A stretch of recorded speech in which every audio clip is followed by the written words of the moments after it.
today a very important chapter in econometrics. We have talked about autoregressions before. Now we are going to talk about vector autoregressions in systems of linear equations, and I believe this is the single most important chapter in the discussion of econometrics, and because of its wide array of application. Before we move in to begin our discussion on VAR, I would like to simply go through some of the ideas and concepts that we will be using in the application phase to begin with, because if we don't understand this, then the MATLAB and our codes will be very difficult for us to understand. First of all, an important function which is lag matrix in MATLAB. So I'm going to focus into MATLAB because, as I told you, that I have practiced these codes in MATLAB and not in R. So if we understand the MATLAB function, we will probably understand the R functions as well. In fact, we can simultaneously use the same function in MATLAB and R by loading the MATLAB package in R, as we already know. So lag matrix. Now lag matrix uses two inputs. One is the variable and the number of lags that we are interested in. Now lag matrix creates a lagged version of a time series matrix.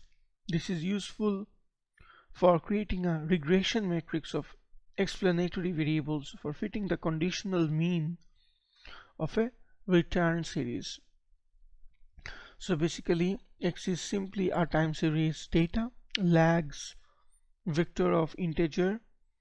Now lag matrix applies the first lag to every series in X, then applies the second lag to every series in X, and so forth. If you have two lags, in case you have two lags, to include a time series, as is include zero lag. Positive lags correspond in delays. So when you have higher lags or positive lags, if you input plus lags, it will correspond to delays. Theoretically, negative lag corresponds to leads and shifts as of a series forward in time.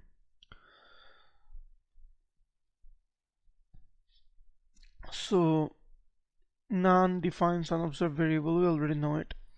So if you have you can have two types of lags, positive or negative lags. Positive lags are delays, while negative lags would correspond to shifts or leads.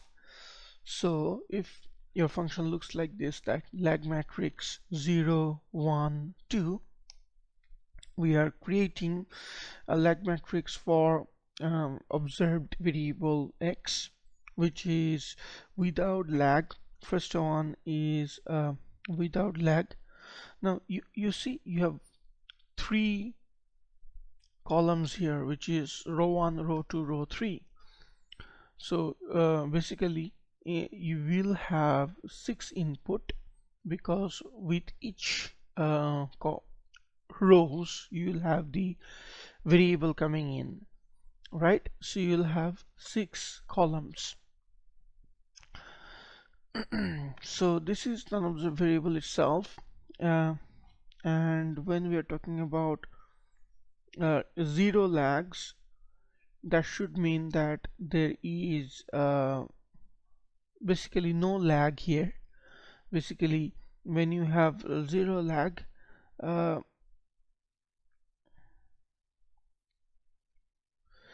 it will include the time series as it is without any change, right?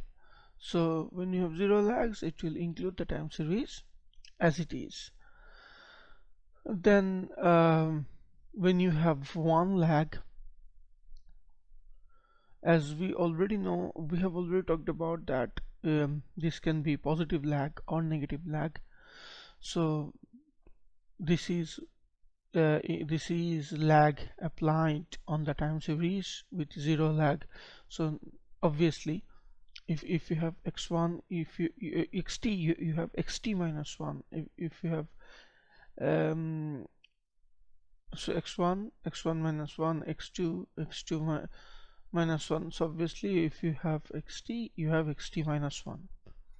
The lag is applied as it is. Then you have one lag, which means the first row is deducted in a recursive manner, right? And you're pushing down the first row into the second row. So this is lag 1. You have lag 2, which is meaning you are pushing down 2 rows. First 2 rows have no values, so you are starting from the third column.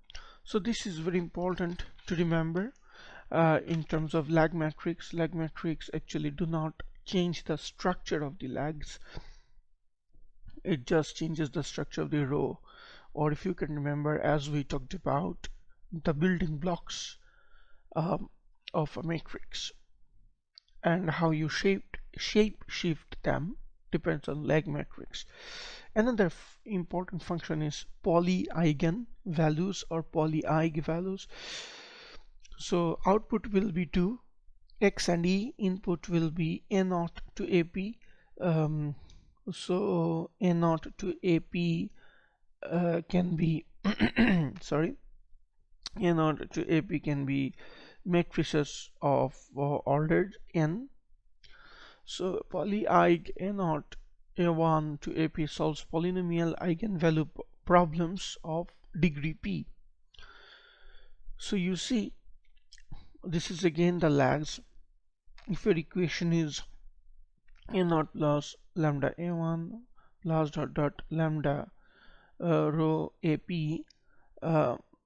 so into x equals 0, our inputs will be a0 to ap matrices of order n, and x is columns or eigenvectors who the dimension is n by n by p matrix, and e is where the eigenvalues are located, which is a n by p matrix. So polyeigen gives you inverse of the roots, right? So I is identity matrix of n by n identity matrix with only ones in the main diagonal. If you have like identity matrix 3, that will look like this. And polyeigen gives the inverse of the roots, which is essential for us to remember. Tilde r can be, instead of putting xe, we can use tilde e, which will only give us the eigenvalues of the matrices instead of well, the both values. So another note is large scale algorithm uses provided Hessian or estimates of Hessian if x is a matrix. Okay, so here we are talking about what is included in our optimization function. We have seen usage of optimization function in almost every of our chapters. So what are the inputs that we can what are the outputs that we can expect in our optimization function? X, we do it all the time. Fval, which is the log likelihood function value. Exit flag. Output gradient. In general, we put tilde instead of exit flag and output. Gradient and Hessian. Fn in unc finds minimum of unconstrained multivariate function. Uses quasi-Newton algorithm or Newton-Raphson algorithm in most times. So we are generally familiar with the quasi-Newton algorithm. Okay.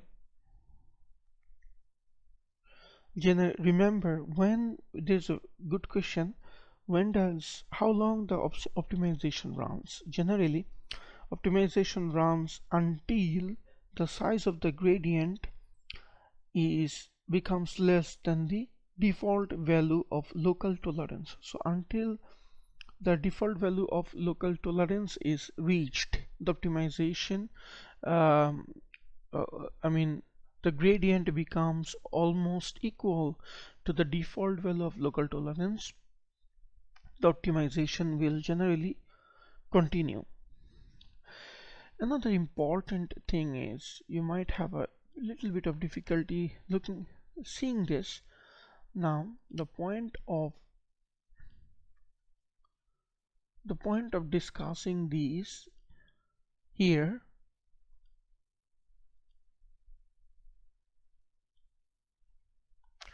you can see there is a matrix where first is lags, then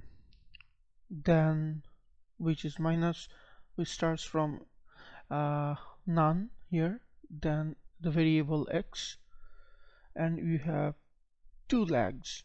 Okay, we are representing the first lag with this and the second lag with ut plus 1, rt plus 1. So these two are represented with this. All the variables are represented in lags. Now there is a very important thing, which is whenever we are estimating our matrices with lags, especially in terms of walled test, it is important to know how many parameters we have. So generally here, if you have 4 variables, the parameters will be 4 square. So if you have 4 variables, the parameters will be 4 square equals 16 multiplied to 2, right? Because well, you have in case you have 4 variables, which are u, rho, m, l. Okay, so here we're talking about 4 variables: u, r, m, l, right? So that will be squared, which will be 16. Then that will be multiplied to 2 again, because taking in consideration the appearance of the lags, the autoregressive parameters, so that will be 32, and then there will be 4 constants. Obviously with 4 variables, we have 4 systems of equations with which you will have 4 constants. So in total you have 36 parameters that are coming here, right? So this shows you are starting from 1 going up until 36. So you split this data into 2 parts. First, your variables are repeating for itself and for the lag, right? So 4 variables, 4 systems of equations, or 4 parameters we squared. 4 systems of equation. In terms of VAR, you'll have 16 variables, 4 squared, and that will be multiplied to 2 in case you have 2 if you have two autoregressive parameters or 2 rows, that will multiply to 2, that will be 32, and you'll have 4 constants with 4 systems of equation indeed. So there will be 36, right? Yeah. And then you have to know where the zeros are appearing.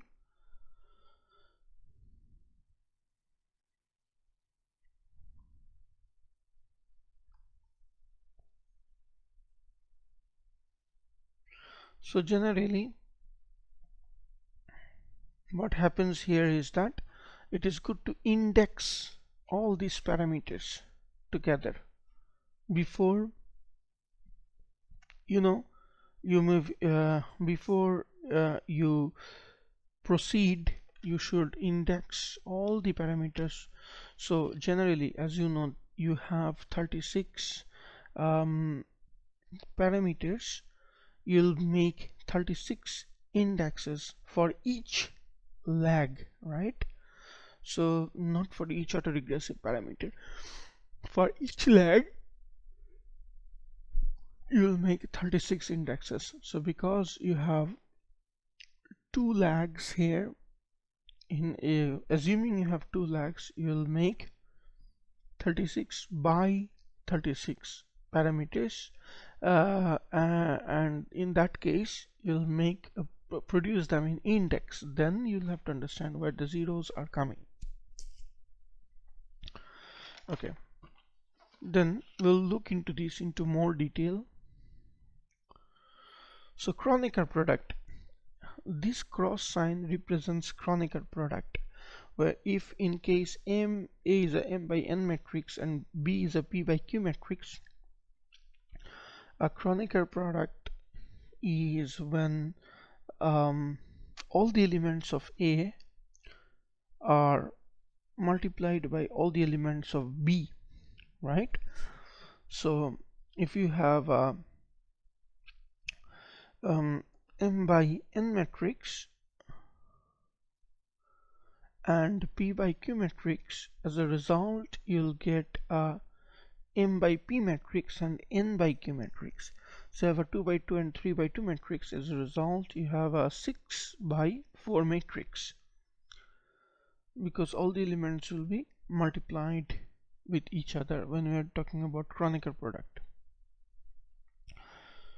So how is it happening?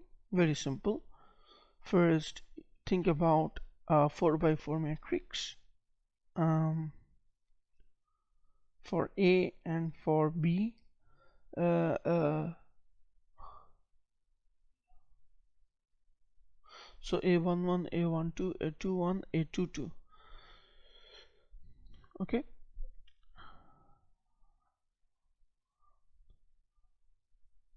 And you also have B11, B12, B21, B22. So this is kind of looking like this, right? A11, B11, A11, B12, A11, B13, A21. So first we'll bring in all the B's here, B11, B12, B13.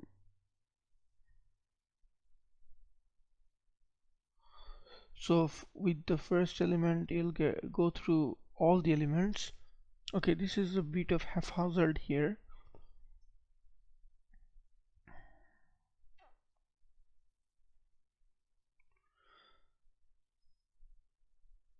Let's look into an example rather than that. So 1 2 3 4 0 5 6 7 multiplied together. So 1 is multiplied to all the elements here, then 2 is multiplied to all the elements, and 3 is multiplied to all the elements, and 4 is multiplied to all the elements. So when you do that, you see you have a 4 by 4 matrix. As a result you have a 16 by 16 matrix, right? Yeah, 4 by 4 should have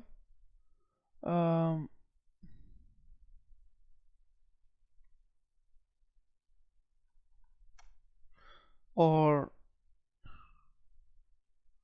so sorry, it's a 2 by 2, it's a 2 by 2. In that case you have a 4 by 4 matrix, right? So 4 by 4 matrix, you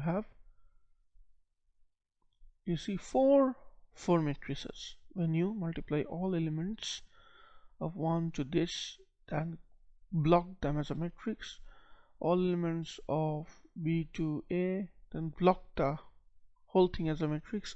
So this is generally Kronecker product, to be easily said, to be precise. What are the properties of a Kronecker product? These are the properties of Kronecker product. You see, A, B plus A, B, A, C, as we know. A plus B multiplied to C is AC. BC, fine. KA multiplied to B is KB, or we can, K is applied in both. AB, this is important. ABC multiplied to the product of A and B with C equals A, B, C. So you can use them interchangeably without any problem. The whole thing inversed equals to each element inverse. It is important to know. Then the whole thing pseudo inversed is equal to each element pseudo inverse, which is known as Moore-Penrose pseudo inverse. The whole thing transposed equals to each element transposed. The whole thing multiplied, the whole thing's determinant of the whole thing equals to each element determinants. So exponent in A is order of B, exponent in B is order of A in this case. Kronecker sum and exponentiation. In terms of Kronecker sum, when you have Kronecker sum, now we're not talking about Kronecker product, which equals to Kronecker product of A with an identity matrix plus an identity matrix with its Kronecker product to B, and exponential of n and m Kronecker sum, which are the dimensions, equals to exponential of n Kronecker product of exponential of m. So this can be, I'm sorry, this is not dimensions, these are two matrices. The total of Hamiltonian of the ensemble. So generally when we are doing Kronecker product or we are doing matrix multiplication, previously in MATLAB we used to use BSX fun,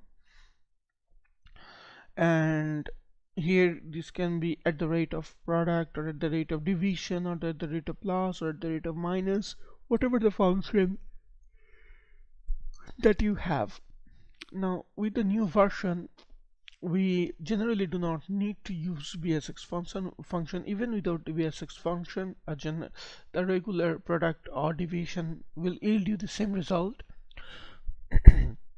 In terms of R, you don't need the BSX function at all, because R with your product or divisions inside 2 percentage signs mean matrix are being applied on the matrices. So these generally applies the element by element operation specified by function handle with singleton expansion enabled. So this is how it looks. If you want to subtract two matrices, you do BSX1 minus A mean of B, which is element by element subtraction from A to B, A from mean of A. So very simple, right? Now I think we can move into discussing, we can go on beginning the chapter. In this chapter, the most difficulty we might have is the number of parameters and number of lags, determining the number of parameters from the lags. So remember that if you have n vectors, your number of parameters will be n square plus the constants. So just like before, if you have 4 parameters, the number of 4 vectors, we just saw your parameters will be 16, 4 squared into the number of constants, which is 30 in total. Sorry, number of vectors which is squared multiplied to number of autoregressive parameters. So before we had 4 vectors and 2 autoregressive parameters. In that 2 rows and 4 vectors, you have 16 multiplied to 2, you have 32. Then you add them with number of constants. So let's start with the VAR discussion. Stationary time series. Univariate, you have the stationary time series can be univariate. We have talked about that before. This chapter we are going to talk about multivariate time series models. Generally dynamics entered the model through autoregressive parts, which are the legs of variables, and the disturbance terms, which are the moving average parts or the moving average of the residuals. And combining them, we have ARMA. We have seen that before. So autoregressive part before up until residual, then from residual is Vt plus 1, Vt plus 2 that goes forward, or we do, instead of using the lags, we do forward expansion, which is disturbance terms coming from the moving average part. VARMA is the same, which is vector autoregressive moving averages. For multivariate dynamics, we use the same stationary time series, but generally we will use the reduced form of structural model that we discussed in chapter 7. In already we have seen a beginning of that in chapter 7. So vector autoregression, or VAR, dynamics are just driven by the legs of variables in VAR. VARs rely on implicit identification assumptions that impose strict relationship among the variables. It is very important, identification assumptions that will impose strict relationship. You see, in VAR generally we use we use a strict identification, although are triangular in most cases, and that actually defines the relationship of each variable to another one we'll talk about in detail. Another limitation of VAR is the dimension of specified problem. In practice, VAR are specified for relatively small systems, as estimation involves many unknown parameters to solve such limitations. The use in economic theories to apply restrictions on dynamics of VAR. So what are the uses? First of all, we use economic theories that help us specify the dynamics of VAR, and also we have usage of VAR in latent factor models or Kalman filter process, where dimensionality problem is generally reduced by specifying the models in terms of latent factors, and model parameters are estimated using Kalman filter algorithm. Third use is we can adopt Bayesian strategies by specifying priors on VAR parameters. So here in this chapter I'll talk about economic theories that will apply restriction. That is SVAR, structural VAR, where you use economic theories to apply restriction on dynamics of VAR. VAR has some limitations that can be exceeded, that can be taken over by SVAR or Kalman filters or Bayesian strategies. So if let's talk about an example. We have time series properties. We have time series data from January 1968 to December 1998. Here our unknown parameters are 4 parameters, right? So and 2 lags. That's why this is supposed to have 36 parameters in total. So we have 4 unknown parameters, R, L, and rho.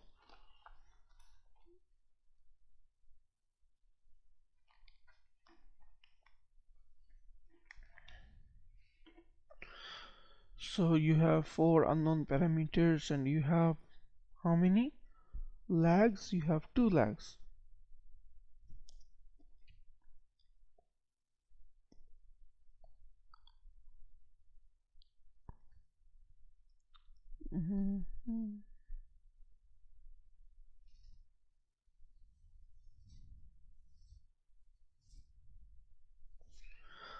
Important thing here, because you have 4 unknown parameters,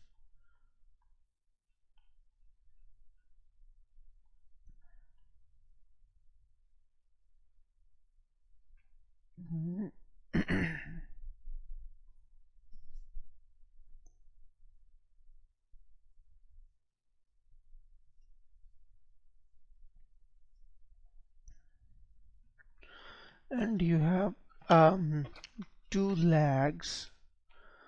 Monthly changes are expressed in yt minus 1. This is the first difference. Annual changes are expressed in yt minus 12. Variables are expressed in annual changes or annual growth rates. Here the monthly changes do not have trends and noisy behavior relative to their level. Money in particular shows seasonal behavior. When we do analyze the data, we'll see that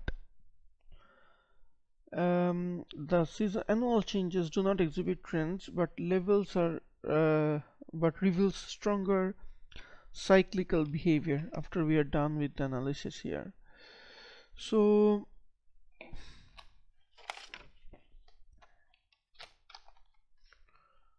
we can better understand the dynamic of this model with autocorrelation function and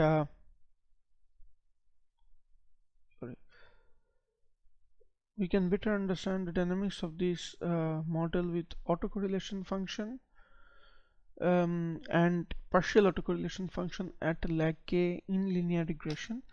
So first autocorrelation function is regressing y on constant and the lag. Then partial autocorrelation function is regressing on constant and the lags of y's, right? So autocorrelation function, partial autocorrelation function. Time series dynamics are smooth when you find a slow decay, no matter what lag it is. That lags are important to compare in terms of autocorrelation function and partial autocorrelation function. Now, before we proceed further, I just wanted to go back to something we were talking about here. So see, you have four variables, rho, m, l, o, and u is the residual.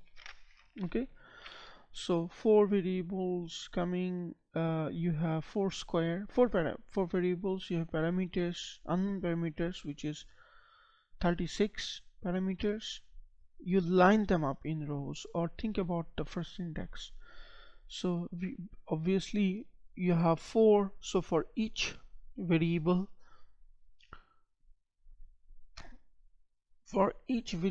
the system will occur again and again. So for variable 1, for u, the system will occur once, then for r the system will occur another time, because we remember in VAR the specification comes with strict recursive structure that is imposed by seams. So for each vector or each variable the system will occur each time. So 4 times the system have occurred, right?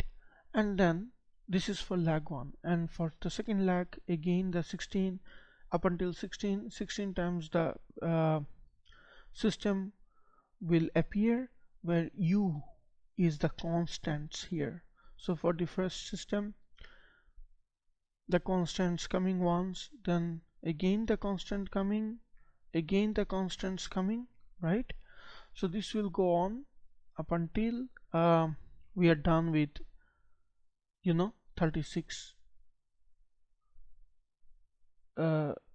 systems, right? So here we have 4 constants, right? So if you're talking about 4 constants, after 16th we'll have constants appearing, then at the end we'll have constants appearing too. And according to this discussion, if you're doing grandeur causality, instead of 36 we'll have 36 by 2, which is the whole parameter twice, multiplied to twice, occurring why the whole system will occur twice? Because we are talking about causality and reverse causality. Grandeur causality is testing for causality. In the first block we are testing for causality, so where we are expecting causality that will be ones and rest will be zeros, and where we are expecting reverse causality that will be ones and rest will be zeros. That makes sense, right? Yes, that makes sense. So the whole structure will occur with constants in between for each lag, thinking about recursive structure, and then they will start again because we are thinking about causality and reverse causality. Now things are a bit clearer, the gray area is little less compared to before. Okay, let's get back to our discussion. So regressing why so autocorrelation function is when we are regressing the dependent variable on the constant and its own lags. Partial autocorrelation function is when y is not only regressed in constant but all possible lags like yt minus, so this is the last lag, yt minus k, but here PACF is regressing in each lag in steps. Time series dynamics are smooth when you find slow decay, no matter what lag it is. That lags are important. Lags are generally important to compare autocorrelation function and partial autocorrelation function when we are talking about smoothness, because we explain whether data is smooth or not. Like in previous example, we said that here we said, looking into the ACF and PACF, that there are no trends and noisy behavior in terms of their levels. Generally money shows seasonal behavior, where in lags we see cyclical behavior. Okay, specification. We are looking into a ARMA PQ model where y is beta naught plus beta 1 xt plus ut, and ARMA will appear in, this is the main equation, then ARMA will appear in residual where we have first autoregressive parameter rho I ut minus I plus vt, which is the structural residual, or because you remember, because u is correlated, we are expecting u to be correlated with beta 1. On the other hand, v will not be correlated with the exogenous variable. Okay, so ux is correlated but vx is not correlated, and so we introduce v, which is IID. ut is not IID but vt is IID, and delta I vt minus I, this is the moving average parameter. vt is IID with zero mean and sigma square variance. In special case where beta 1, the coefficient of the exogenous variable is 0, so that yt is fully determined by its own dynamics. If beta 1, the exogenous variable, is completely 0, then we have rather the equation becoming beta naught plus ut, and in terms of ut we have mu, which is mean, plus the autoregressive parameter phi I yt minus I plus the structural residual vt plus moving average parameter delta I vt minus I, and the mu here is beta naught minus beta naught rho, or the beta naught autoregressive parameter.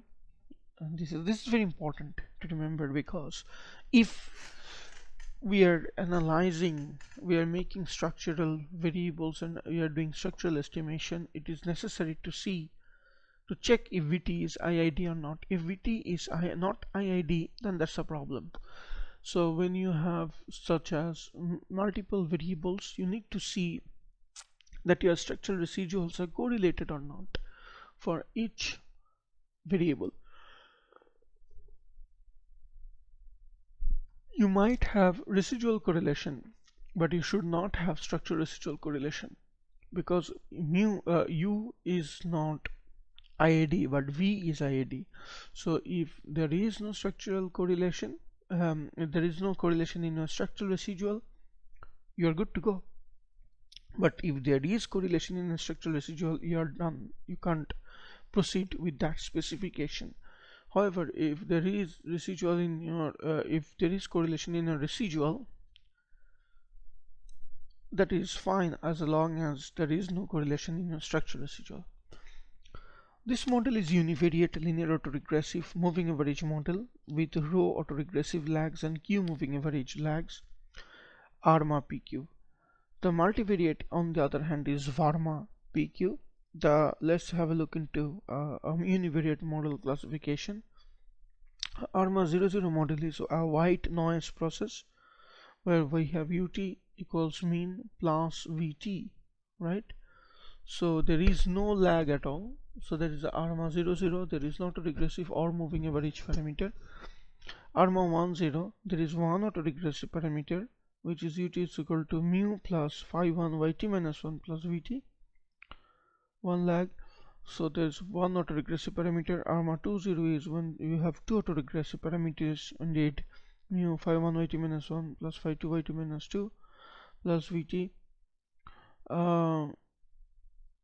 Moving average 1 is you have one moving average parameter, so it'll start come after VT psi I, VT minus I, and two moving average parameters, VT minus 1 plus VT minus 2, psi I, VT minus 1, psi 2, psi 1 and psi 2, VT minus 2. And ARMA 11 is mu plus phi 1 YT minus 1 plus VT plus psi 1 VT minus 1. That's very simple specification. Now if you are writing ARMA PQ, rewriting ARMA PQ in terms of lag polynomials in higher order, so phi p autoregressive parameter, I mean with the lag YT for a very high order, you have mu plus phi p LV, where V is ID with n 0 mean and sigma square variance. So phi p L is 1, the structure goes forward like this: 1 minus phi 1 L minus phi 2 L square minus dot dot dot phi p L P. And the moving average parameter psi q L is 1 plus psi 1 L plus psi 2 L square plus dot dot dot dot psi q LQ, right? So here we remember that we have looked into a function called polyeigen, which gives you the inverse of the roots. Okay, so inverse of the roots are given with polyeigen. That is important to estimate because of this structure, because you see roots are coming up in our polynomial lag polynomial representation. The polynomials in the lag operator are mu phi 1 up until phi p, right? And so polyeigen is the eigenvalues, so the function that we have seen before, where polyeigen gives you eigenvalues and eigenvector, and we were estimating roots. Why? Because the polynomials, we're estimating the roots of the polynomials, because estimating the roots of the polynomials we find the eigenvalues and the eigenvectors of these parameters, right? That's why we do polyeigen.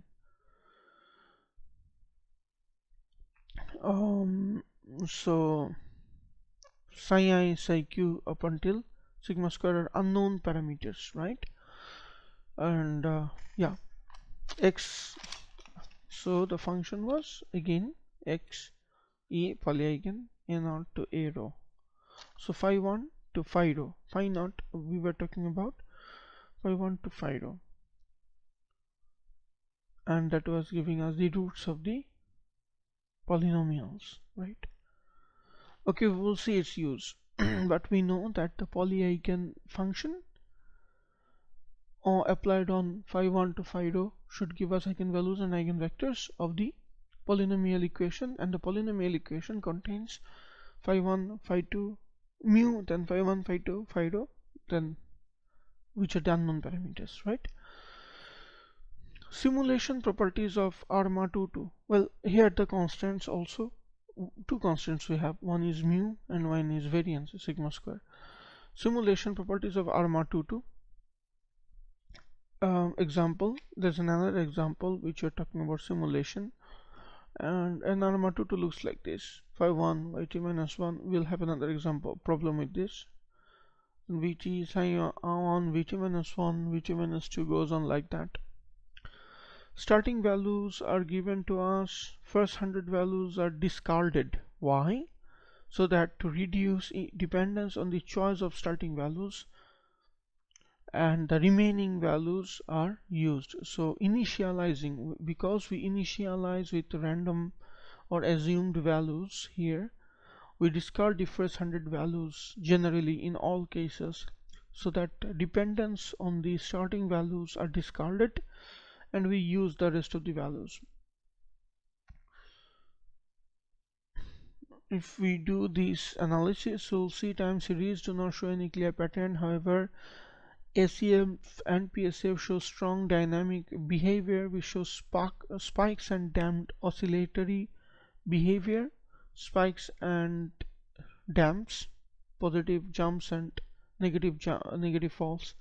To understand ACF and PSF, population moments of YT is essential to understand. Now, population autocovariance function looks like this. Population autocovariance is yt minus 1, yt expected value of minus mean, y minus mu, expected value of y minus mu multiplied to lag y minus its mean.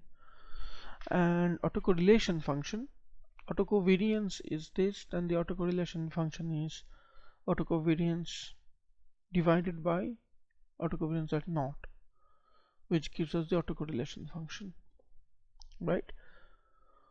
So y minus mu multiplied to is lag minus mu is autocovariance function, and autocorrelation function is k divided by sigma naught. So moments of ARMA model. Consider equation 1 ARMA BQ model. The first two moments of the first two moments for alternative parameterization are mean of yt equals mu plus vt plus psi I vt minus 1 when we are talking about only moving average MA1. Obviously that's mean. Variance is simple variance, covariance divided by variance. Variance is delta naught. Okay, here lambda, I'm sorry again if I misspelled it. Lambda naught is variance and lambda k is autocovariance. Lambda naught is because we have 1 MA, so 1 plus the correlation coefficient of moving average psi 1 squared. Then covariance is if k is equal to plus minus 1 sigma square v psi 1, sigma square v psi 1 if k equals plus minus 1, otherwise 0. Okay, so that is covariance. In case of moving average, first is mu as usual, then variance is lambda naught is sigma square v. This is moving average for one moment. If you have q lags, first if there is one lag, if you have q lags, then sigma square v1 plus obviously psi 1 square plus psi 2 square up until psi q square. So this generally is happening in loop, goes on in loop. This we specify in our for loop function, and hence the covariance become psi I k for k equals 1 to k sigma square key. That loop goes from 0 to q minus k up until k is greater than q. This happens up until we terminate this loop when k up until k is greater than q, or default tolerance, right? in autoregressive one you have mu plus phi 1 y2 minus 1 plus phi 1, so mu divided by 1 minus phi 1. That is our autoregressive mean. So variance is lambda naught equals sine square v divided by 1 minus phi 1 square. So instead of being multiplied, those go into division. Covariance is lambda k equals sine square v phi 1 k divided by 1 minus, so this phi 1 to the power 1 psi 1, right? 1 minus, so obviously sigma square v psi 1 multiplied to 1 plus psi 1 square, and this becomes 1 minus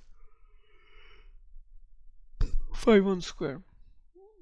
So this is parameterization of ARMA model, and very important to remember. So we are seeing that in terms of autoregress, moving average, we keep on multiplying 1 plus the parameters of moving average, and in terms of autoregressive structure we keep on dividing 1 minus the autoregressive parameters. Okay, going down,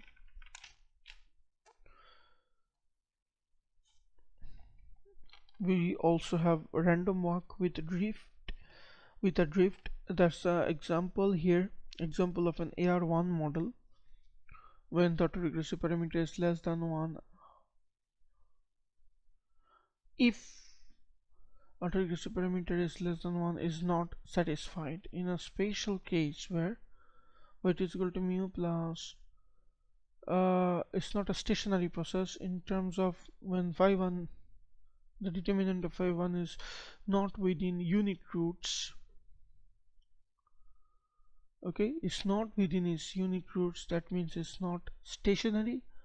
Okay, that is another reason to use polyeigen function and to determine roots to see if the autoregressive parameters are within unit roots or not, whether they are stationary or not. So if they are not within unit roots, then they are not stationary, and we have a random walk with a drift, a non-stationary series mu plus yt minus 1 plus vt. So there is not a regressive parameter. In special case, when autoregressive parameter, the roots or the determinant of the autoregressive parameter equals 1, assuming which in the case of stationary where phi 1 equals 1, assuming y naught equals 0, the first two moments are mean t mu t sigma square. So these are time varying mean, time fixed time is fixed, mean in fixed, time is fixed for variance, not time varying, and t minus k sigma square v covariance, right? In all this case we have random walks. In case of non-stationary series, in contrast to earlier moments, the first two moments of random walk with a drift are now function of time. The time series properties of yt are characterized by an increasing trend, mu is greater than 0, and increasing volatility. So they are time varying mean and time varying volatility, they are increasing in time because they're function of time. As you can see, if you include more values, they will increase with time and they will explode. In the special case of random walk without drift, when mu equals 0, the second moment of yt is still function of time even though its mean is 0. Interesting, right? So when mu is greater than 0 is drift, when mu is not greater than 0 is not drift, even though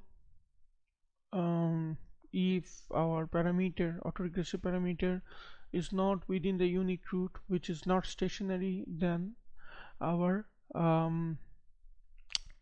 variance mean, the moments become increasing with time. They become time varying and they eventually explode and give us wrong estimation results. Now let us talk about multivariate model classification. So if there are phi1 and phi and psi are n by n matrices, which is our autoregressive and moving average reduced form, then this is how the matrices look like, right? 1 1 to n until n1, so by rows up until n1, by columns up until 1n. So in rows and columns, very simple, in rows and columns. So phi I jk, autoregressive parameter of lag I in equation j on variable k. Important, very important. So if we have phi I jk, which means autoregressive parameter of lag I in equation j on variable k. So the first variable, okay, variable k in equation j, number of equations you have. For each variable you have one equation, as you already know. Number of variables, number of equations, and number of lags, right? Psi I jk, moving average parameters of number of lags, lag equation and the variable. Lag equation and the variable. Lag equation and the variable. Number of equation, number of variable. So Varma in a reduced form, this is how we represent. So generally your lags are constant, they don't change.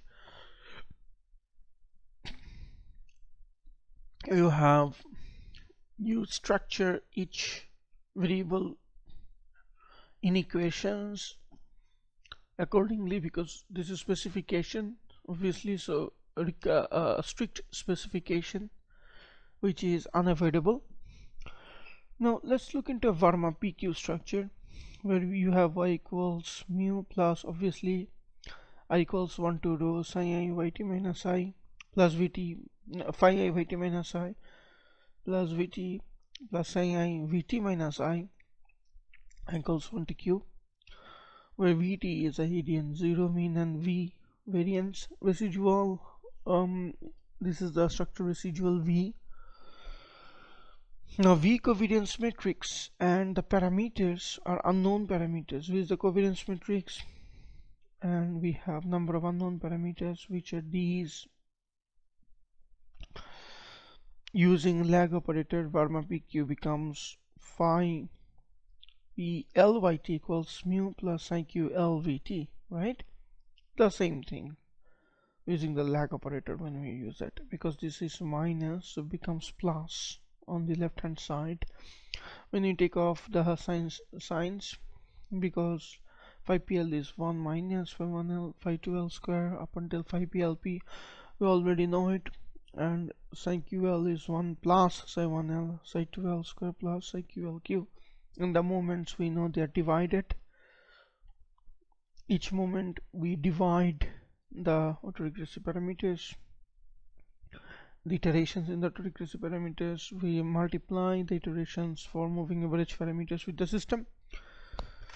Now these are matrix polynomials in lag operator L. One special case is when there are p autoregressive lags and no moving average lags, q equals 0. So only p autoregressive lags, which is a VAR p model. It is only a vector autoregressive model, not a Varma model. It's mu plus phi 1 yt minus 1 up until phi p yt minus q. Now phi p yt minus q plus vp. Now q is 0. Each variable is expressed as a function of its own lags and lags of all other variables. Each variable is expressed as function of its own lags and lags of all other variables in the system, with the result that the lag structure on all variables in equation is same. Thus the right hand side variables in each equation in a var is identical. So you see a trivariate var. When you have trivariate, so you have three variables. For each variable you represent a system. You remember the number of parameters you'd have. How? For each variable you have one system, so 3 square, and you have var1, 3 square into 1, 9 into 1, plus number of constants. For each system you have one constant. You have three systems, so plus 3. So you have 3 square, 9, 3 square is 9 multiplied to 1,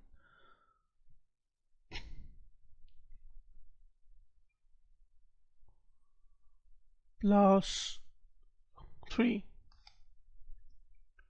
There should be 13 parameters, right? Have a look into the equation representation. First comes mu, so phi first lag. Okay, so what comes first? First come lag, one lag, first equation, first variable, second equation, first variable, third equation, first variable, first equation, second variable, second equation, second variable, third equation, second variable, first equation, third variable, second equation, third variable, third equation, third variable. So we have 9 parameters here, isn't it? Yes, you have 9 parameters here, unknowns in this system plus constants, 12. In total you have 12 unknown parameters because there is no lags. If you had grandeur causality estimation, in that case this would repeat again, right? Then you would have 24 parameter representation. Very simple. It's easy.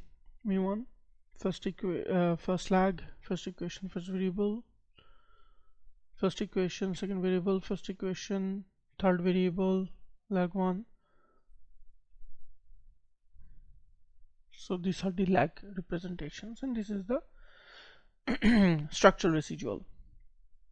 That's all, right? Structural residual generally is not included. There are not number of constants, so structural residual is not our concern. That automatically is estimated when we do regressions.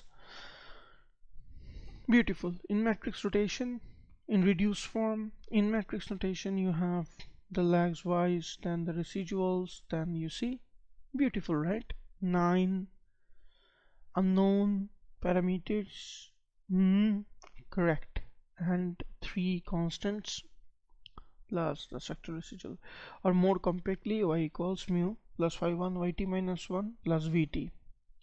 So this is how we represent. Remember, just the one code, one principle we need to remember is this phi I jk, number of lag, equation, variable. This actually represents the position or of your array. Very simple, right? So just remember that in a recursive manner your position in array will change. You can easily structurize these equations, not difficult. Then you can simply put them in matrix very easily. This is also important when you are doing matrix multiplication. You see this one multiplied to this one, plus this one multiplied to this one, plus this one multiplied to this one.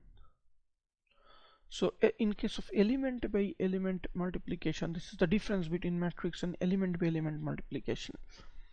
When we are talking about element by element multiplication, we have this one multiplied to this, and this one multiplied to this. this, then this one multiplied to this and this. Alright, which doesn't change the number of matrices. So if you have 9, a 3 by 3 matrix multiplied to one vector element by element, you will have 3 by 3 matrix. If you are doing matrix multiplication, this one multiplied to this plus this one multiplied to this plus this one multiplied to this, ultimately a 3 by 3 matrix multiplied to one vector will give you one vector, not matrix. It will give you one vector at the end of the calculation.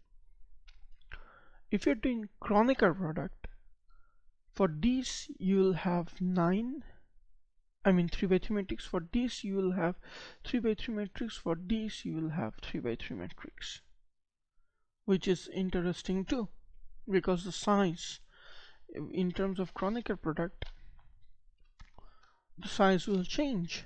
So for each matrix, for each element in your vector, here you have how the thing will go. You have 3 by 3, then 3 by 1, so 9 by 3. You'll have 9 by 3 matrix, right? Yeah, interesting, isn't it? Okay, that is a very basic difference between a regular matrix multiplication when you end up with a vector. Remember, when you end up with a vector, element by element multiplication. When you don't end up with a vector, we end up with a matrix. Dimension is the major player here, so we need to understand the dimension all the time. Kronecker product, when you end up with a 3 times higher matrix, generally when you have a matrix for each element. Very simple. So this model has 3 intercepts, 9 autoregressive parameters and 6 parameters in the covariance matrix, total 18 parameters, right? But out of 18 parameters, 6 parameters in the covariance matrix. So you have 3 intercepts, 9 autoregressive parameters and 6 parameters in the covariance matrix, total 18 parameters. Okay, this will simply confuse this part. There is not 18 parameters actually, because we have 3 systems, 1 lag. You have 12 parameters in testing in structure that we need to remember. Or compactly y equals mu plus phi 180 minus 1 plus vt. A second special case involves a Varma model with q moving average lags and not autoregressive. So we have just seen a VAR-P, now we are going to see a VMAQ model. Well, mu plus vt plus the moving average parameter. Each variable is expressed as a function of its own disturbance. Okay, each variable is represented as function of its own disturbance and lags of all other disturbances. So previously each variable was represented with its own lag and function of all other lags. Now each variable is represented with its own as a function of its own disturbance and lags of all other disturbances in the system, right? So function of previously you're talking about each variable is expressed as function of its own lag and lag of all other variables. This time we're not talking about variables, we're talking about disturbances, the disturbances of all other variables. So function of its own disturbance and lag of all other disturbances. Okay, so in the system with lag structure on all disturbances on all equation, being the same. So this is a VMA Q, or vector moving average Q. Interestingly, this method moving average, or the disturbances moving average, when it is function of phase disturbance and all other disturbances, is highly used in forecasting or in equity markets, and because the disturbances is what concerns us when we are talking about financial data. Okay, even in terms of forecasting, the disturbance is what we are trying to predict. So this is important. Example of a VMA2 model, a trivariate model with two lags. Now there we have two lags. See, the system of equation becomes twice. Now tell me, what will be the number of parameters? Very simple. N square plus P plus Q. You have three variables. So because you have three variables, 3 square multiplied to, n square multiplied to P plus Q. So you have 3 square multiplied to P. You have two lags. So 9 into 2 is 18 plus number of constants. How many constants you will have? Constants will remain same. As you can see in the system of equation, number of constants do not change. They remain the same. 3 constants. So 18, 21, there should be 21 parameters here, right? Simple. 21 unknown parameters that we have to estimate according to our equation, without including the disturbances, the residual, the structural residual. And here what's happening in a VMA2 model. In VMA1 model, for the first one, we are taking multiplication, matrix multiplication. For VMA2 model, we are doing matrix multiplication too. So not Kronecker, not element to element, it's just matrix multiplication. Very good. Okay, these two structure are very important. I mean, the infinitely important, that we generally end up using a lot. So we represent this equation with this equation: y equals mu plus vt plus i1 vt minus 1 plus i2 vt minus 2 in residual reduced form approach. The multivariate analog of autocovariance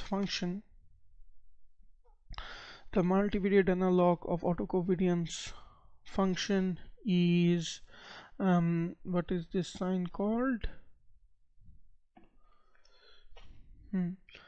Gamma, capital gamma, right? This is capital gamma. The multivariate analog of autocovariance function is gamma k equals, well, y minus mean of yt minus k minus mean of yt minus k transposed, which is a decomposition structure. K equals 0 gives n by n covariance matrix, where gamma k equals gamma k transpose when there is k equals 0. Autocorrelation matrix. This time, previously autocorrelation matrix was what? Previously we said that looking into small gamma naught and gamma k was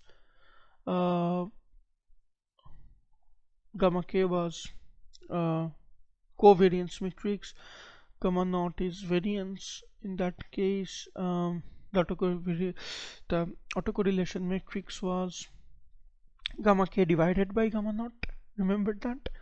This time in reduced form or in VAR structure, the autocorrelation matrix is diagonal matrix, root over diagonal matrix inverse, gamma k diagonal matrix inverse. Okay, so this is a decomposition structure. That's all. There's diagonal with variance down the main diagonal. So this is the variances, the diagonal matrix of the variance matrix, diagonal of the variance matrix. Gamma k is the autocovariance, the autocovariance function. So variance and autocovariance, this is the structure. So moment of Varma model, let's have a look into the equation. N-dimensional Varma PQ model where mean is obviously mu plus Vt plus psi1 Vt minus 1 equals mu, variance obviously going forward V plus psi I V, wow, beautiful, psi I V psi I transpose, which is gamma naught, variance is gamma naught, V plus psi I V psi I transpose, which is the variance, which is simply a decomposition. Okay, generally variance is what? Sigma square naught Vt minus 1, right? Sigma square naught Vt, in previously we have seen it was sigma square 1 plus sigma 1 square. Gamma naught equals sigma square V 1 plus psi I square, which is one page up. Let's compare this with those. VMA1, let's have a look into MA1. Okay, what happened to MA1?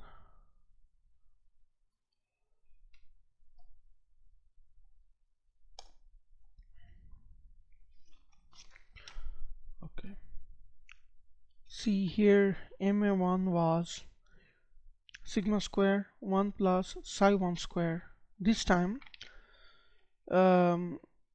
we have V, sigma square V instead of, so sigma square plus, if you take this bracket off, you have sigma square plus sigma square psi 1 square, or we are representing our sigma square V as our matrix V, variance covariance matrix V, variance covariance matrix V. Okay, and psi 1 instead of psi 1 square you can write psi 1 and psi 1 transpose. That gives you a structural VAR, identification. Same thing actually. This one remains same, V plus psi 1 Vt minus 1. So instead of regular structural residual, you have structural variance covariance matrix.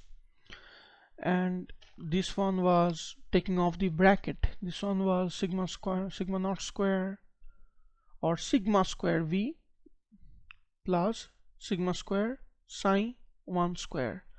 Instead of that you write psi 1, instead of V, sigma square you write V, and then psi 1 transpose, so psi 1 square and sigma square. That's all, same thing. Covariance was what? Sigma square V psi 1 if k equals plus minus 1, 0 otherwise. That was gamma k. This time gamma k, in Varma, instead of sigma square we can write what? We can write V. Okay, so in case of plus V psi 1, in case of minus psi 1 transpose V, same thing as before, 0 otherwise. Beautiful. In a VAR model, what was that we had? It is easy to remember if we can remember both representation. Now this time in a VAR1, mu plus phi 1 Yt minus 1, which is mu divided by 1 minus phi 1. So instead of adding we divide. Instead of adding we divide everything, right?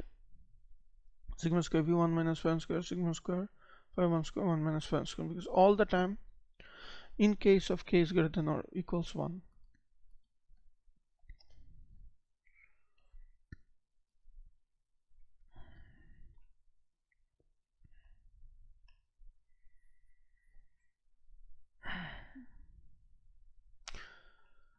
Did we miss this one?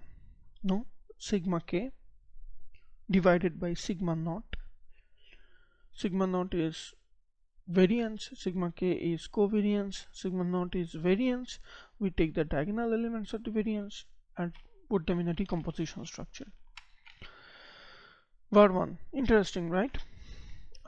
Mu plus phi 1 yt minus 1, mean is mu divided by 1 minus phi 1 remains the same. VEC vector variance is VEC tau naught, which is that VEC all eigenvalues. Okay, here is the roots polyeigen values. The roots, when we just simply do polyeigen of phi 1, we find the roots of phi 1 is less than 1 in magnitude within, so they are stationary. Okay, so we run the polyeigen function here. Okay, more. Now variance was what? Do you remember from previously, which was sigma square V variance divided by 1 minus phi 1 square, right? Beautiful. Now vec is the vector representation of gamma naught, right? Variance. So vector representation of variance covariance matrix, sigma square V divided by 1. Instead of 1 we put identity matrix minus sigma phi 1 square. Phi 1 square is phi 1 multiplied to phi 1, which is phi 1 multiplied to phi 1, doing Kronecker product. So we have the dimension to be almost squared. Beautiful, right? In terms of covariance, what did we had before? We had phi square, sigma square, phi 1. Well, let's just go up. This is same that we understand, 1 minus phi 1 square, and vector representation of V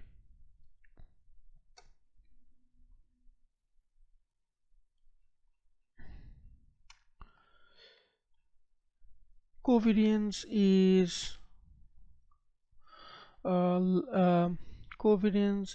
gamma k equals sigma square V phi 1 square divided by 1 minus phi 1 square, right? Yeah, covariance is sigma square V phi 1 square. So let's go down now. Let's see how do you represent this in matrix. Sigma square V for k equals greater than 1, instead of sigma square V phi 1 minus phi 1 square. Okay, the whole thing has been very much changed in terms of covariance, because VMA covariance we understand, V psi 1. So phi 1, sigma square V phi 1. Phi 1 is here. Okay, phi 1 is as it is, sigma square V divided by 1 minus phi 1 square. Sigma square V divided by 1 minus phi 1 square, which is sigma square V divided by 1 minus phi 1 square itself was gamma naught or gamma t minus 1. So gamma k minus 1. Gamma k is phi 1, gamma k minus 1. You understand? No? Let me show you.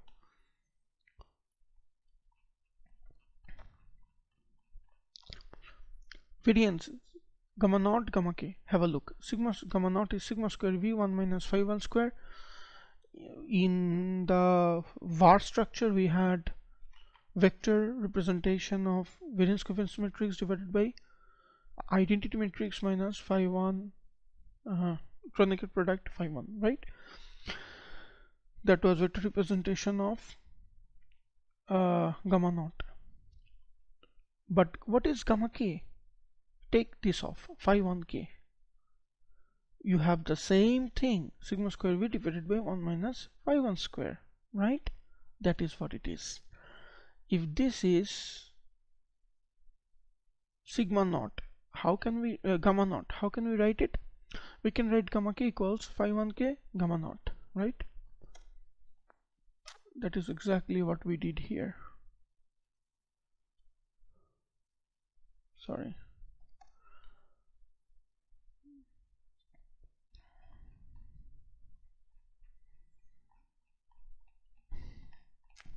We simply wrote gamma k equals gamma naught phi 1.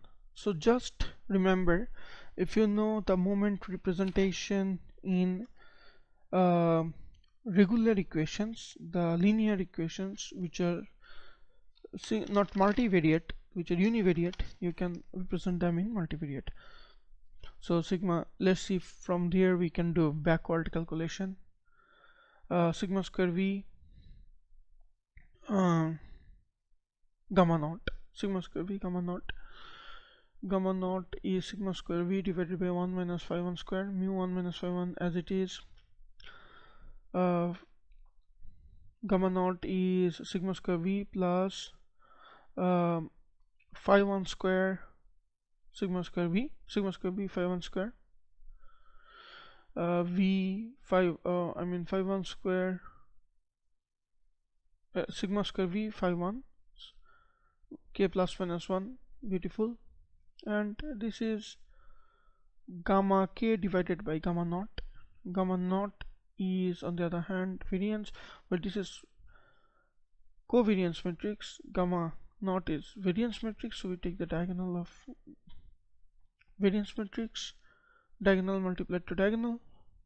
We just do decomposition, represent them in decomposition structure. Beautiful, right? Now let's move on. Stationarity. Oh, we also learned that if our data is stationary or not, we can simply do that by finding the roots of autoregressive parameter phi 1. If it is 1, if it is less than 1, that's within the unique root. If it's more than 1, then it's not stationary anymore.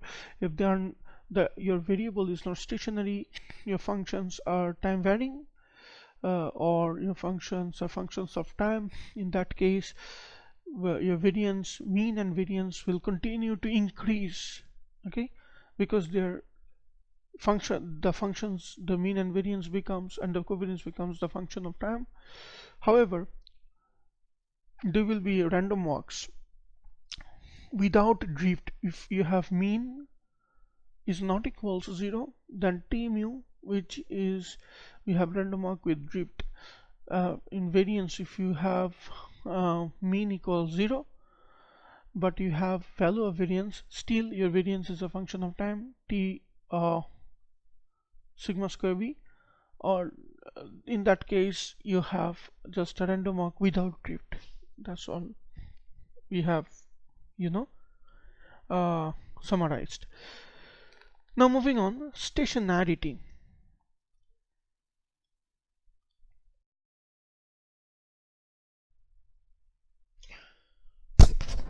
All right, before I move further along, we want to discuss stationarity.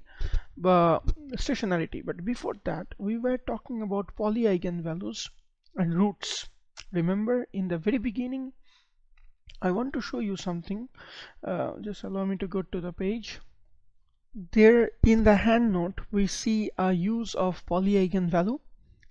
So roots, as we know that root of the parameters, if the stationary, if you have roots greater than 1, okay, then your data should be stationary, or your variable would be stationary. So in case you have two autoregressive parameter, which is 1 minus phi 1 minus phi 2, you do polyeigenvalue, you run polyeigenvalue. Polyeigenvalue will give you stationarity if your polyeigenvalue, your eigenvalues are less than 1. So, or eigenvector, RT gives eigenvector. So if the results are less than 1, they are stationary. In case of roots need to be greater than 1 to be stationary. The relationship is z representing roots and phi if it is represented by poly eigenvalue. Zi is equal to phi I inverse, or 1 by roots equals to poly eigenvalue. This relationship is important for us to remember. Again, if roots are greater than 1, we have stationary. If poly eigenvalue gives us less than 1 results, we have stationary. That's what we need to remember for now. Let's get back to our discussion. We were talking about stationarity. The approach, what is stationarity? Stationarity is the approach to identify weak stationarity properties of Yt. Well, the approach to identify weak stationarity properties of Yt is to look at the first two moments of the disturbances. Okay, so the first two moments of the moving average disturbances, and determine if the moments are a function of t. If they are independent of time t, they are not dependent, they are not functions of time t, which means they are not random walk. Yt is weakly stationary. If on the other hand the structural residual Vt is IID, then Yt is strictly stationary. Very easy to remember, right? So if Yt is not function of time t, they are not random walk, they are obviously stationary, so they are weakly stationary. On the other hand, in addition, if our structural residual is IID, independent and identically distributed and not correlated with exogenous variable, then they are strictly stationary. If moments of moving average models are finite and all models are stationary, very simple, right? The n-dimensional variable Yt is stationary if roots of the polynomial or the roots of autoregressive parameter equals 0 lie outside the unit circle, right? So if roots are greater than 1, which is lying outside the unit circle, the thing I just talked to you about. If they're lying, in case of poly eigenvalue calculation, they can be less than 1. It will give you direct estimation. Roots will give you greater than 1. Okay, lie outside the unit circle. Now this is determinant of matrix argument. Example, stationary of an autoregressive 1 model. The relevant polynomial is phi pl equals 1 minus phi 1l, or which can be represented as 1 minus phi 1z equals 0. Okay, stationary if they're lying outside the unit circle, which is z greater than 1, which is 1 minus phi 1z equals 0. That will start with this because 1 will go to right hand side. z1 equals 1 minus phi 1 is the one root in this equation. z1 is greater than 1, the determinant satisfies stationarity. If 1 by phi 1, determinant of 1 by phi 1 or phi 1 inverse is greater than 1, or phi 1 itself is less than 1, the moment condition satisfies stationarity. So roots function will calculate this and polyeigen function will calculate this. That's all you need to remember. Very simple. Example 13.2. Stationary of the interest rate. Consider the following AR4 model, autoregressive 4 model of the interest rate Yt equals RT. RT equals the constant plus phi 1 RT minus 1 plus minus phi 2. So this is basically minus phi 1, not plus, minus phi 1 RT minus 1. So this will be minus 1.41, this is plus 0.588, right? Because minus phi 2 RT minus 2 minus phi 3 RT minus 3 minus phi 4 RT minus 4 plus VT. So the polynomial here is 1 minus this, changing the sign, because basically we are taking this on the left hand side, isn't it? Because 1 minus phi 1l, phi pl is equal to 1 minus phi 1l. So what we are doing here is that we're taking things on the left hand side, 1 minus phi 1z, to find z. So taking things on the left hand side, you change the sign, so all things become 0. 1 minus plus z square minus z cube minus z to the power 4 equals 0, right? 1 minus 5z equals 0. So z1, so we calculate the roots. This gives you the root z1 to z4, two real roots. We have two real roots, two real values, and two complex values, two complex roots. So you take the determinant of the roots, or the absolute value of the roots, if they are greater than 1 or not, right? Absolute value of the root is greater than 1. z2, z3 both are greater than 1. z4 is greater than 1. So all the roots are greater than 1, which means the interest rate is stationary. On the other hand, if we have calculated without the root, if we have calculated phi 1, the poly eigenvalue, we needed them, the phi 1s, to be less than 1, autoregressive parameters to be less than 1.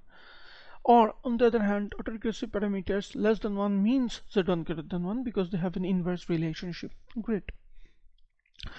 Stationarity if money growth and inflation. You have a VAR2 model with n equals to variable. You have two variables, right? VAR2 model with n variables, and VAR2 model, indeed, systems of equation, four systems of equation. The polynomial is 1 minus phi 1z minus phi 2z square is equal to 0, which has four real roots, right? You have four real roots, phi 1z minus phi 2z square. Okay, we have four real roots. So z1, this is the polynomial equation. So we do simply z1, z2, z3, z4. Why four real roots? Because you have two autoregressive parameters for two variables. So 2 by 2, 4 real roots. Because for phi 1, two variables, for phi 2, two variables. Here, for all I, zi is greater than 1, which means both variables are jointly stationary. So they are all stationary variables. Beautiful, right? So very easily we can identify with the roots function or poly eigen function. You can easily identify if your variables are stationary or not, right? Now let's move further ahead. So we have looked into very important concepts. Now we want to talk about World's representation theorem. So if y, your dependent variable, is purely stochastic, which means it contains no mean, structural breaks, or deterministic terms. So if there is no mean, means 0, and if y is also weakly stationary, which means the first moment, weakly stationary meaning if the moments are not the first two moments are not dependent, are not functions of time t. If the first two moments are independent of t, or they are not functions of time t, that is weakly stationary. In fact, here when mean is 0, which is there is no drift, and the variance is not a function of time t, which becomes weakly stationary here. Indeed, World's representation is useful to understand the second moment properties of yt, right? Mean is 0, variance is not a function of time t, so we want to see the variance representation. If yt is weakly stationary, then in that case we can represent the variance as j equals 0 to infinity psi j vt minus j, right? Because we are looking into the disturbances the disturbance terms. So obviously you're looking into moving average because we're looking into the two moments of the disturbance terms. So psi j v t minus j, where vt minus j is a structural residual, right? Structural disturbance. Here psi j square is less than infinity, which is their finite moments, and the structural disturbance is white noise. By white noise I mean the structural residual here is simply mu plus vt equals yt.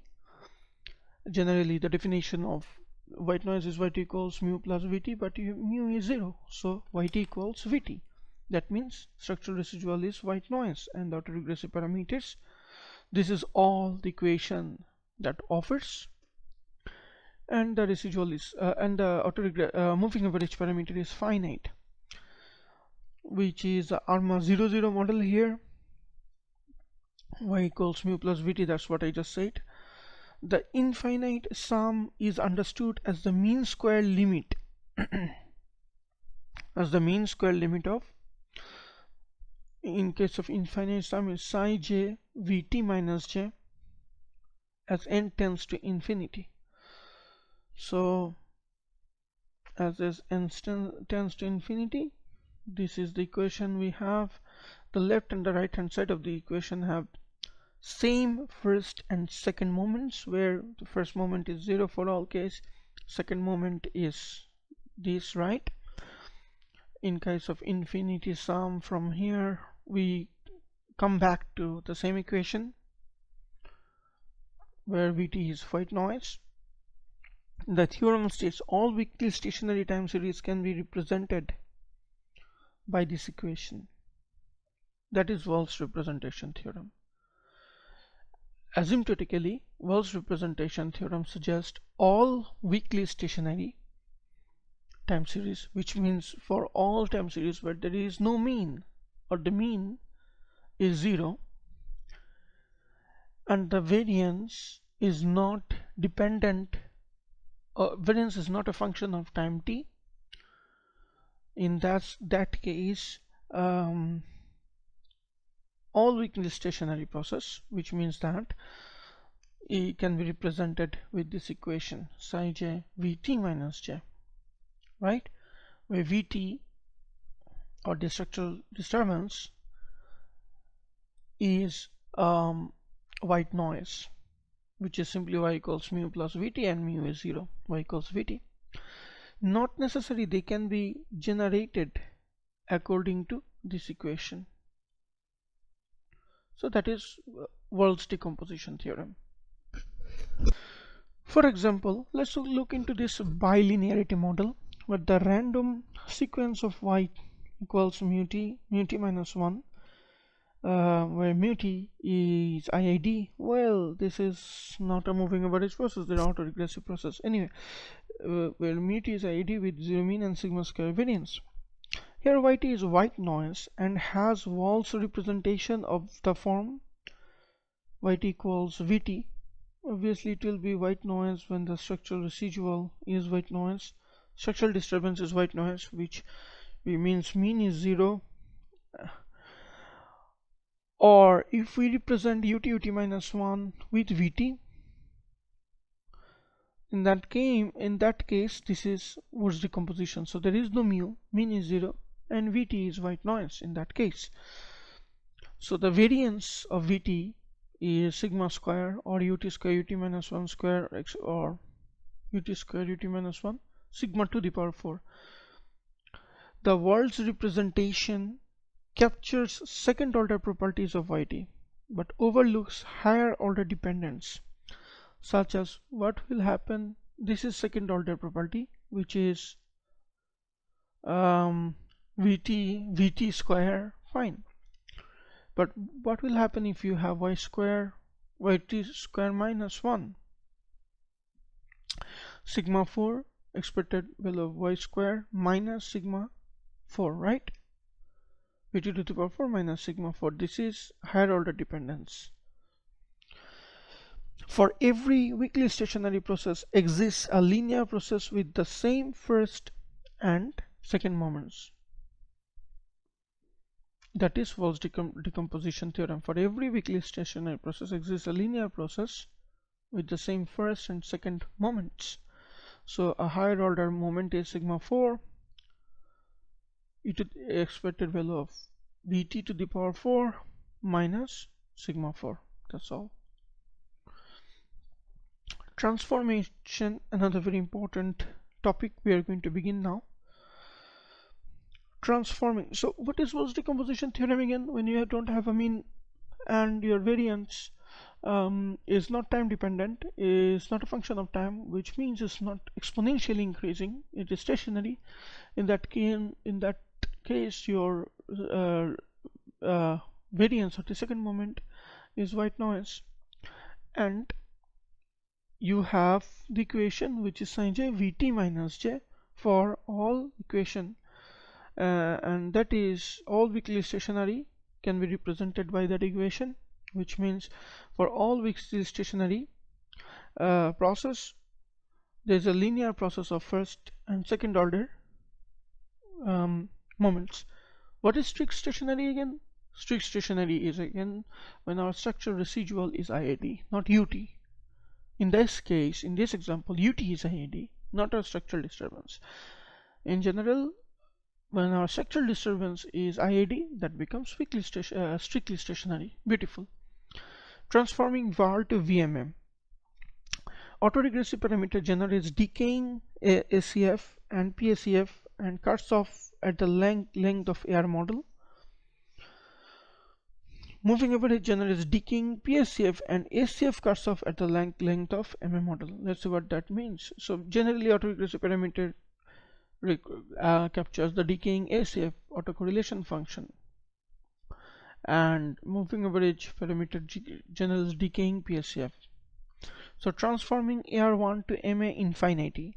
AR1 in terms of lag autoregressive 1 is 1 minus phi 1 LYT equals VT, that we already know, right? Because and 1 minus phi 1 L equals 0 is something that we need for our stationary condition to test. The lag operator L takes the time series YT and lags it once. LYT means YT minus 1, very simple. And 1 minus phi 1 LYT, which is YT minus 1 LYT equals VT. So lag operator takes lag of YT, or we can write it as, wow, so we have YT minus phi 1 LYT, or we can write this as, if we write L square YT, we can break it down. L square YT can be written as LLYT, where LYT is YT minus 1, or well, YT minus 1 or YT minus 2, simply. So we're trying to prove here is that L square represents number of lags, which is YT minus 2. LP YT to the power P YT is YT minus P, and L inverse P YT is YT plus P. Beautiful. Definitely, polynomials in the lag operators look like this: phi L, phi naught, phi 1 L, phi 2 L square plus phi 3 L cube, and moving average parameters are psi L equals psi 1 L, psi 1 minus psi 1 L minus psi 2 L square minus psi 3 L cube. In case of a multivariate model, it's again the same: phi naught, phi 1 L, phi 2 L square, psi L, psi 1 L, psi 2 L square, psi 3 L cube. However, in multivariate model, the one thing to remember is that phi 1, psi 1 all are square matrices. Very important to remember the dimensions, right? Phi 1 and psi 1 are square matrices.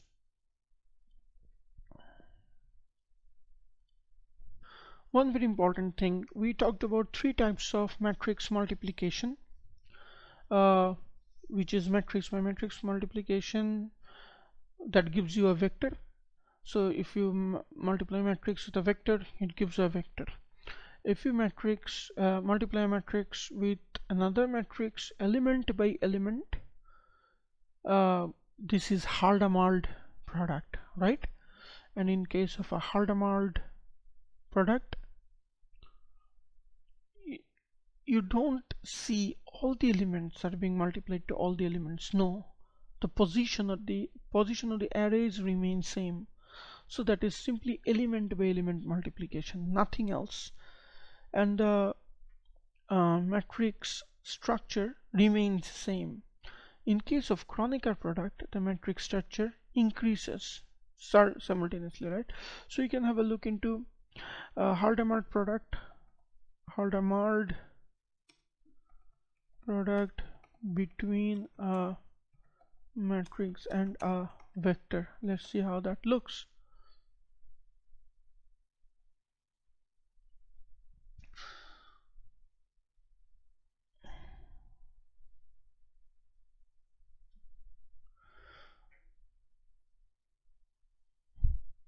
So you see element by element, no change in dimension. Here you have each element 1 is multiplied to each element 2 is multiplied to each element, column and vector 3 is multiplied to each element. Okay, there is a change in dimension when you have the vectors multiplying together. Anyway, for now, just element wise multiplication is just as this. Kronecker product, on the other hand,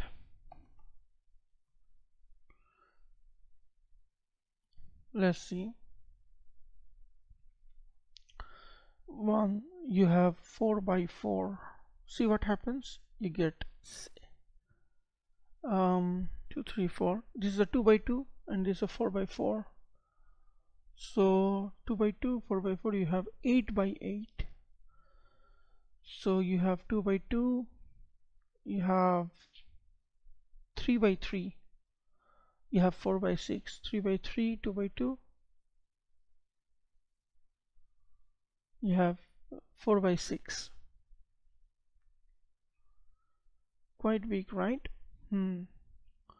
So 4 and 2 by 2, 8 by 8. Okay, let's get back to what we were talking about. That is the difference between Haldamard, Kronecker. Kronecker gives you a huge matrix. Haldamard don't generally change the dimension, but yeah, the row and column dimension will remain the same because it's element by element. Indeed, you have to understand. And regular matrix multiplication gives you 1. It reduces the dimension. Okay, so okay, phi and psi are square matrices. So let's invert 1 by phi 1L to get Z, right? Inverting 1 minus phi 1L is YT. VT equals 1 minus phi 1L. First moment. Here we're going to reach the first moment. Now 1 minus phi 1L, we can write that as 1 plus phi 1 of the lag plus phi 2 square lag. See, because this is inversion, right? So no, this is 1 minus phi 1L phi 2L square phi 3. This is a writing mistake, but we invert them. This is the first moment, phi 2 1 minus phi 1L. Invert them and we get 1 plus phi 1 Vt minus 1 plus phi 2 square Vt minus 2.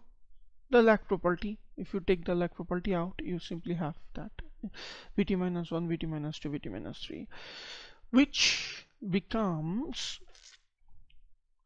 an equation of psi 1, which equals to the equation of, because this is just a parameter, a coefficient parameter, nothing else. It is not a constant parameter that cannot change shape. So psi I Vt minus I, that gives you a moving average. Look, very simple. So you have 1 minus phi 1L, which is the equation that you represent, polynomial representation, and your first moment is 1 minus phi 1L. You invert it, it becomes 1 plus phi 1 L, and whoever it is multiplied with gives you the lag structure, right? You take out the brackets and it represents moving average, psi I Vt minus I. Very simple, right? Which is now an moving average infinite model with psi I equals phi 1 I, psi I equals phi 1 I, provided that phi 1 is stationary. Okay, autoregressive parameter is stationary because it's within the unit root. The observed time path of Yt is determined by the complete history of shocks. Beautiful. The observed time path of Yt is determined by the complete history of shocks, right? So these Vt minus 1, the structural residuals represent the shocks with weights phi 1 I summation decaying at an exponential rate. So phi 1 I is decaying. The autoregressive parameter are decaying at an exponential rate, right? That becomes moving average representation. The conversion of an autoregressive model into a moving average model where there are several autoregressive lags and dimension, which are n greater than 1, requires a recursive algorithm. Okay, so recursive algorithm is required. Probably a for loop is required. Expressing VAR-P model as VMAQ infinite T model, VAR-P model as vector moving average infinite order. Simply 1 minus phi 1L up to phi LP Yt equals Vt. Again, we take that down because that is our first moment, or we can represent that with 1 plus phi 1L phi 2L square up to Vt, and that is the lag structure. So this is how it looks. 1 minus, or by this is by definition. So autoregressive time to moving average, we can write this in this way. We just take, because these two are equal, that we know, so why don't we use both of them? Okay, to see the conversion, we take both of them, and we have this one 1 plus phi 1L phi 2L square, because this and this is same, multiplied to 1 minus phi 1L phi 2L phi PLP, right? Because this one equals the inverse of this one. So if you take the inverse of these or the inverse of this, anything, you get 1. Ultimately these two multiplies to 1. So identity matrix. So moving average representation up until infinity into autoregressive parameters up to p equals 1, or I plus phi 1 L psi 1 minus phi 1 L plus psi 2 minus phi 1 psi 1 minus phi 2 L square. This equation equals I, identity matrix. This is the recursive structure. Beautiful, right? Now simply taking this concept of that inverse of autoregressive parameter up to p lags equals moving average infinity, we have the recursive algorithm. Now we represent the recursive algorithm as this. So for deriving moving average, now in a structural VAR model, we need the recursive algorithm to derive moving average parameter matrix from autoregressive parameter matrices. So psi 1 equals phi 1 in the very first stage, or we can write it as phi naught, that's fine. Psi 2 equals, well, how we are getting this? Psi 1 equals phi 1, because psi 1 minus phi 1 L equals identity matrix. So psi 1 equals phi 1, then psi 2 equals phi 1 psi 1 plus phi 2. Very simple. Then psi 3 equals phi 1 psi 2. So phi 1 remains, this one remains same, this one is the moving average parameter is growing, phi 1 psi 2, then recursion coming back plus phi 2 psi 1. So as, because this inverse relationship, as autoregressive going up, autoregressive is going up and moving average is going down eventually. Phi 1 psi 2 plus phi 2 psi 1 plus phi 3. So what do we have here? Psi I equals if there is psi I equals psi I minus 1 phi j. Okay, psi I minus 1 phi j plus 1, obviously, right? So phi j plus 1 phi j plus 2 psi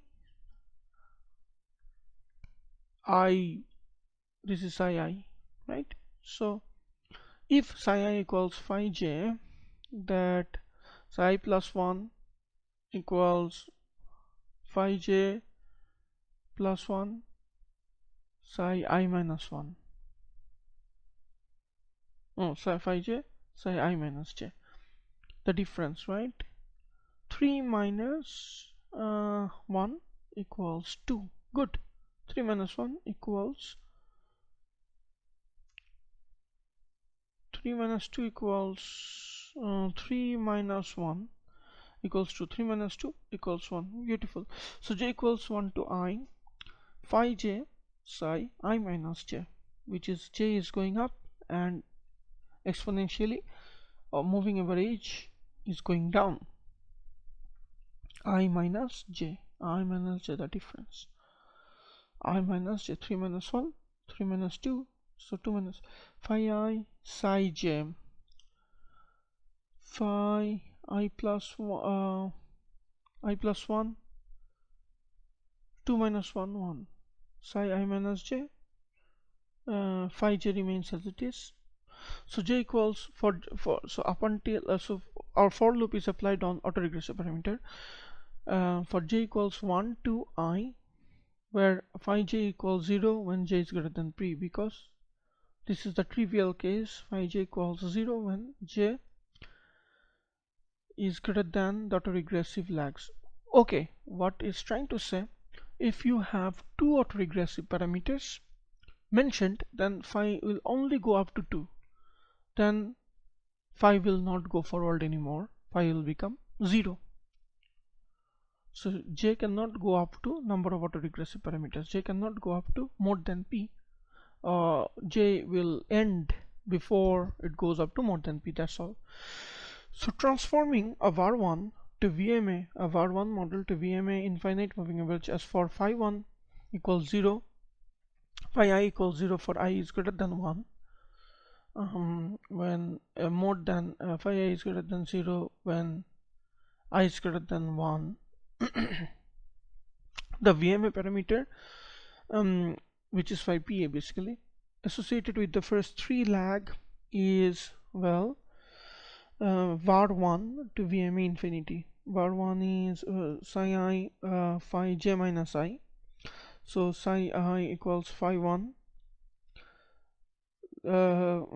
Psi 1 equals phi 1, then psi 2 phi 1 psi 1 plus phi 2. It will not go up to more than that because phi I equals 0 is for 1. So we'll have one autoregressive parameter, not 2. So phi 2 becomes 0. We have phi 1 psi 1, which is phi 1 phi 1. Psi 3 equals phi 1 psi 2 plus phi 2 psi 1 plus phi 3, because j I minus j, very beautiful. But phi 2 and phi 3 is 0, so you are left with phi 1 psi 2. And now psi 2 was phi 1 phi 1, right? So phi 1 phi 1 phi 1. So the result is a multivariate version of univariate AR1 shown as phi I psi I phi 1 to the power I, right? So psi 3 phi 1 to the power 3 phi cube. Very simple. Example, transforming var2 to VMA infinity. So you have var2 model here where phi is I equals 2. So think about it. Psi I equals psi 1 equals phi 1. Good. Psi 2 equals phi 1 psi 2 plus phi 2. In that case, phi 1 coming down here, right? Psi 2 equals phi 1 psi 1 plus phi 2. Phi 1 psi 1 what we are doing here, we are multiplying phi1 with psi1, matrix by matrix multiplication, plus phi2, because we have VAR2 model. Okay, do we have phi2? Yes, we have phi2, so just add that up. Then psi3 equals phi1 psi2 plus phi2 psi1 plus phi3, but phi3 is 0. We don't have any phi3. What will you do? First we do phi1 psi2, because we have psi2 here and we have phi1. Phi2 psi1, we have psi1 here as well as phi2, but phi3 is 0. We don't have anything for phi3, so that is our result. So using the moving average parameters, we are calculating the using the autoregressive parameters, we are calculating the moving average parameters up until infinity for VAR2 to VMA infinity. It doesn't really matter how long the dimension of vector moving average will be. With VAR, you can easily do that. This is the first stage of moving average representation before we do variance decomposition, right? Now variance decomposition coming from moving average. Moving average is representing the disturbance vector, the lags of disturbance vector affecting the disturbance term, right? So what was moving average? The definition was, if we can recall, when each variable, each disturbance, each variable is expressed as a function of its own disturbance and lags of all other disturbances in the system, that is vector moving average. Okay, where in general a variable is represented with its own lag and lags of all other variables is autoregression. We are talking about moving average when each variable is expressed as the disturbance of its own lag and lags of all other disturbances, right?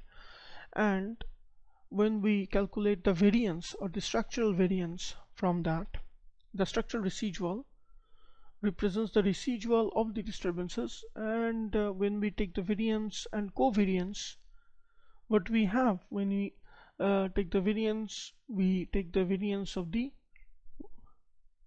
disturbance terms, and covariance is also coming from the disturbance terms, right? And we decompose it. So that is what the variance decomposition is. Invertibility, we have seen transforming VAR to VMA.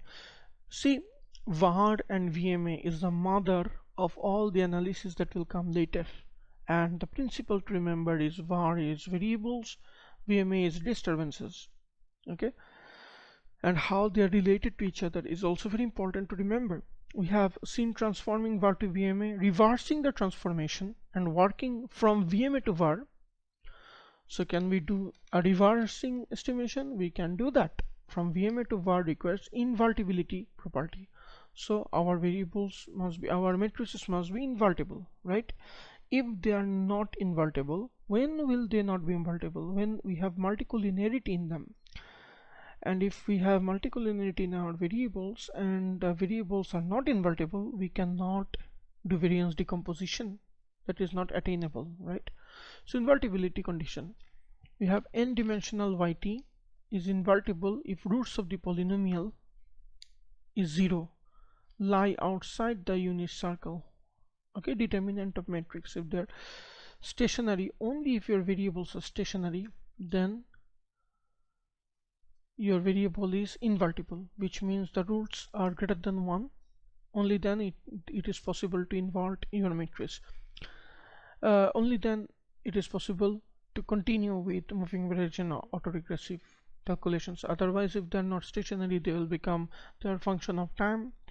Then they increase with each process, each time.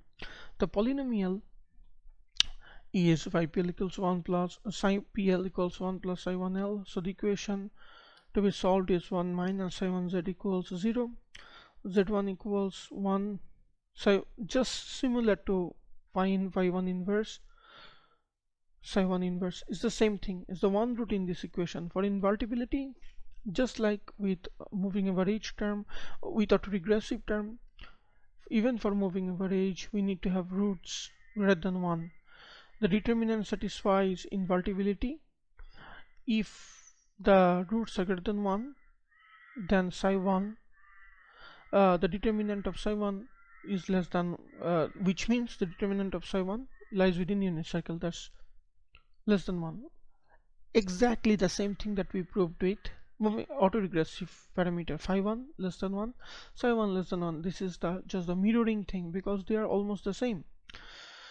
So now we use invertibility because transforming VMA to VAR is yt equals, this is also important to understand that if your data is not stationary, then you cannot continue with VAR to VMA or VMA to VAR transformation, and your representation will not be valid. So VMA to VAR, moving MA1 to AR infinity, MA1 modulus yt equals 1 plus phi 1 L Vt, where we inverting is yt equals 1 plus psi 1 L. Just simple think about this as the moving average parameter. Yt equals 1 minus phi 1 L was that. Now here we are doing yt divided by 1 plus psi 1 L, which equals yt 1 minus psi 1 L plus psi 1 square L square minus dot dot dot, which equals the autoregressive parameter. So 1 plus psi 1 L equals this 1 minus phi 1 L, and we have autoregressive parameter from the moving average parameter. Again we looked into the first moment, but in a different factor, because in autoregressive term the first moment was moment of y. In moving average, the first moment is the moment of v, the disturbance term, which is yt. That time we had vt divided by 1 minus phi 1 L. This time we had yt equals 1 plus psi 1 L,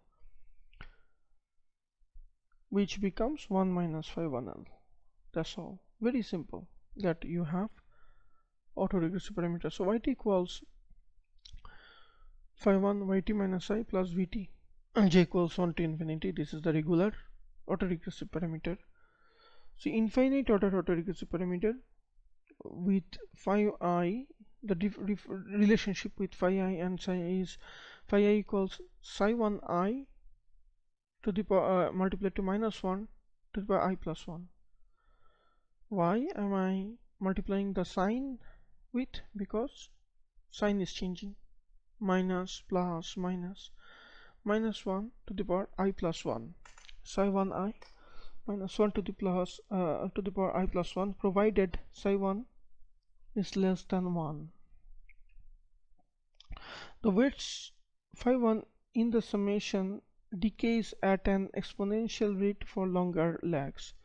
The weights phi 1 in the summation decays at an exponential rate for longer lags, right? Phi 1 will decay at an exponential rate if we have long lags, which satisfy that definition, ACF definition of phi 1. ACF and PACF, if you can remember, they are the definitions. All finite autoregressive processes are invertible, mirroring stationarity results found for moving average process. Like before, we need recursion with role of parameter being reversed. Now we also need the recursive algorithm like before.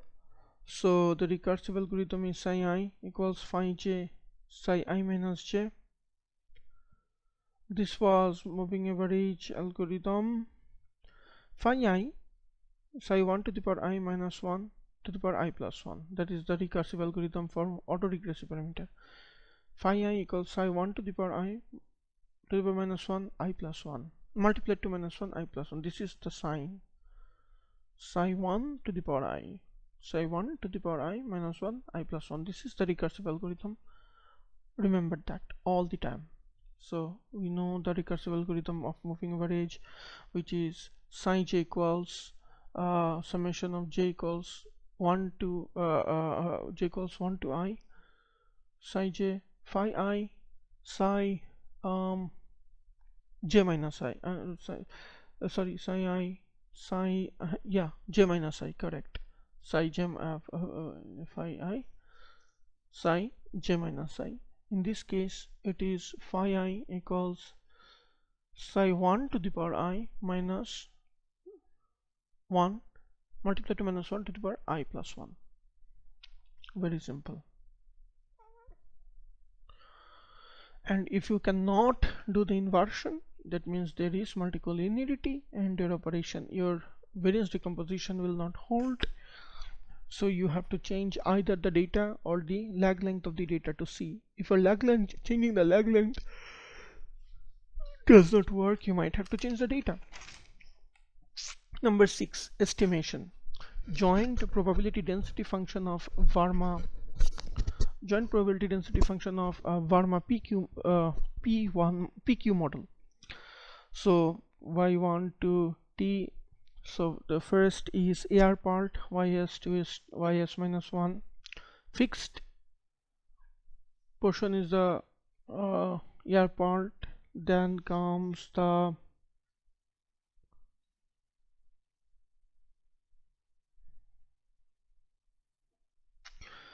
ys minus 1. So this is backward propagation, ys minus 1 up until y1. Then the factorial part is yt conditional upon yt minus 1 up until y1.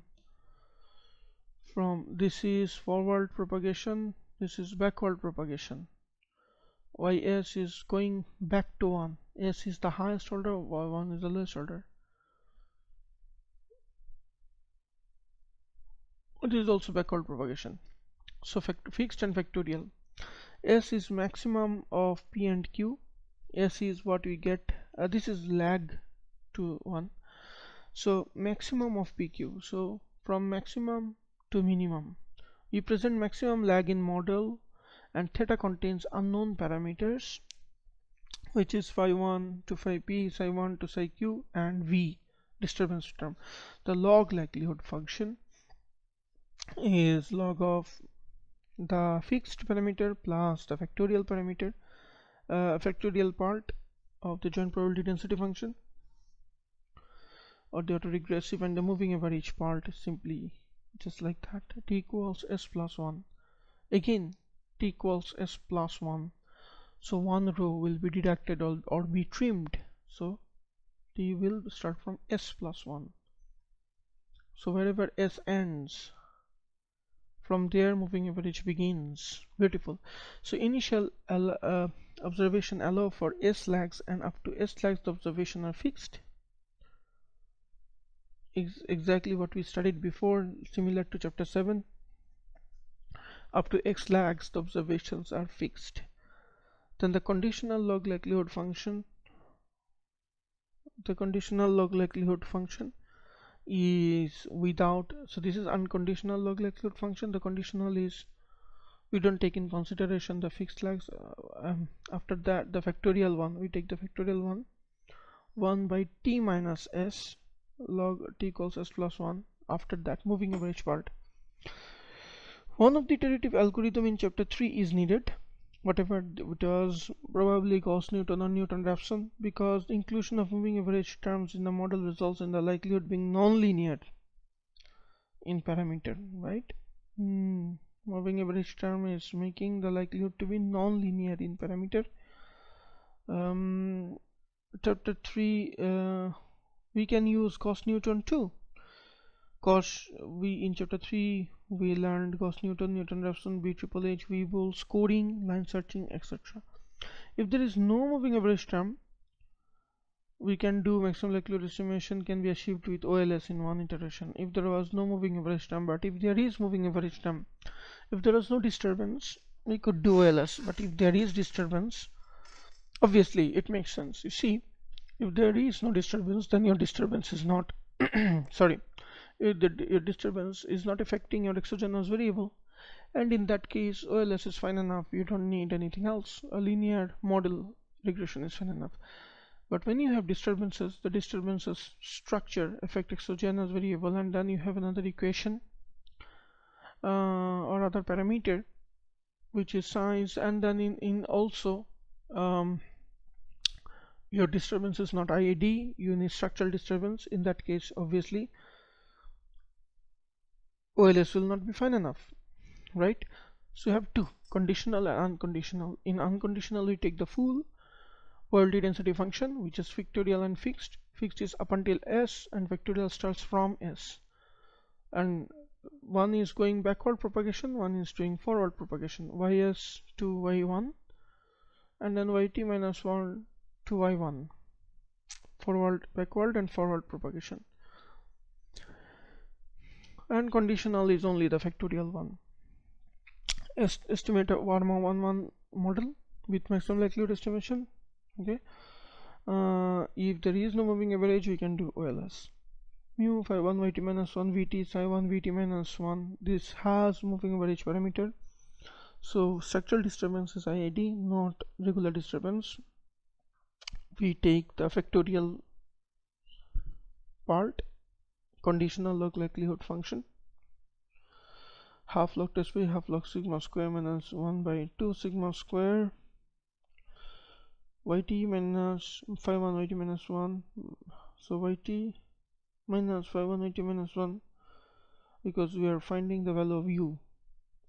Phi 1 yt minus 1 minus yt minus mu minus phi 1 yt minus 1. Also we are finding the value of v, actually I'm sorry, minus psi 1 vt minus 1 squared, whole squared, 2 sigma square v.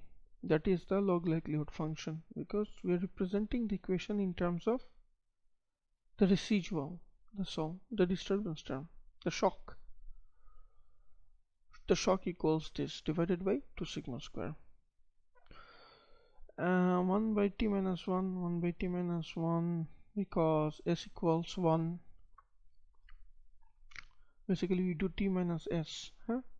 Yes, and here because it's a 1 1, s equals 1, so t minus 1.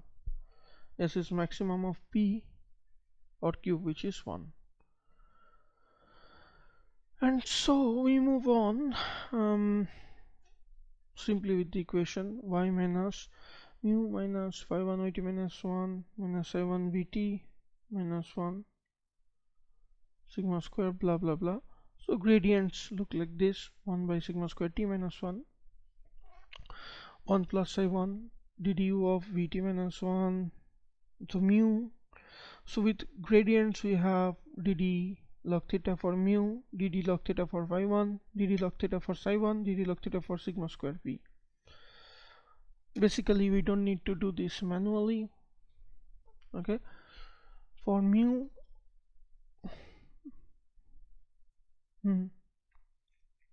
psi 1 dvt minus 1 du yt. So we start with the least, which is dd mu of vt minus 1 psi 1. This one dd mu of vt minus 1, transforming it, then we increase 1 by 1 yt minus 1 plus psi 1, then vt minus 1 for phi 1 yt minus 1, for psi 1 vt minus 1, and then for sigma square only the element is v square. So what are the elements? First element is the last one, d dvt minus 1 by mu. Then the other element for phi 1 is yt minus 1, for psi 1 is vt minus 1, for sigma square itself. That's all, but gradient will be automatically estimated. We start with t equals 2, because it is conditional PDF or second part of joint probability density function. The second part, because we are looking into conditional, we start with 2, because we know t equals s plus 1, 1 plus 1, 2.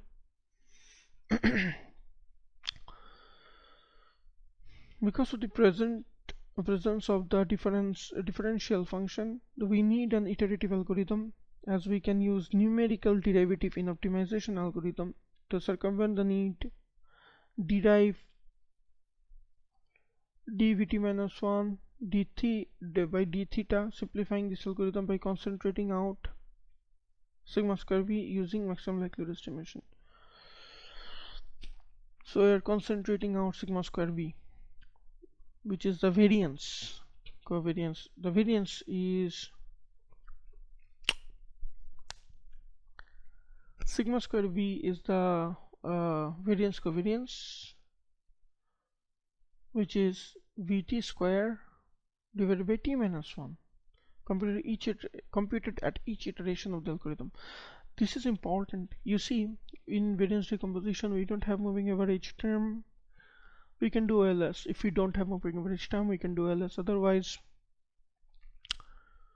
we need to do maximum likelihood estimation, and with that, we find a residual variance. This is the variance, and this is variance, and this is variance covariance matrix. Variance, and this is variance covariance matrix, computed at each iteration of the algorithm. This example highlights the importance of invertibility property of ARMA and VARMA in estimation. Looking at the gradient expression,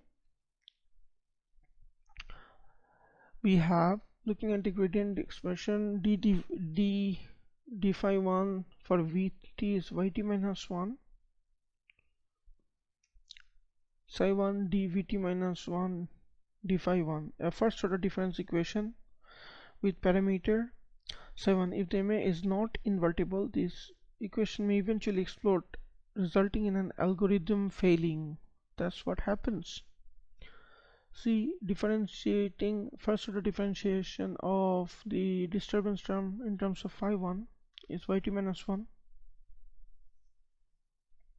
plus psi 1 dvt minus 1 by d phi 1, right? Which is coming from here, right? dd thet phi 1 d thet log theta is yt minus 1 psi 1 dvt minus 1 by d mu d phi 1 of vt, that was for log dd phi 1 for the log likelihood function. This is dd phi 1 for vt, which is psi 1 dvt minus 1 d phi 1. If we cannot invert the moving average term, then the equation will explode, resulting in an algorithm failure. So this inversion is essential. That means if your data needs to be stationary, otherwise algorithm will fail. All right, so this was estimation. We'll go into discussing an example now. In a nutshell, what we have learned so far is that we can transform autoregressive model to moving average models, and with invertibility function we can transform moving average model to autoregressive model, because there is an inverse relationship between autoregressive and moving average parameters. Recursively, in a recursive manner, simply if we take the inverses together side by side, we can derive the recursive algorithm, number one. Number two, if we don't have any moving average parameter, we can simply estimate our model with OLS. Maximum likelihood estimation is not necessary at all. In a maximum likelihood estimation, conditional portion is the moving average portion, because remember, shocks are located in moving average, which are the disturbance vectors relationship. The disturbance and the lag of disturbance relating to each other are the shocks which are located in the moving average parameter, and that is the base of this chapter. Number three, by default, when we are estimating, we estimate the variance covariance matrix as well as the residual of the structural residual, the variance of the structural residual. Basically, the variance of the structural residual allows us to estimate the variance covariance matrix. and that is essential. The variance covariance matrix is essential for our variance decomposition or Granger causality or whatever we are talking about.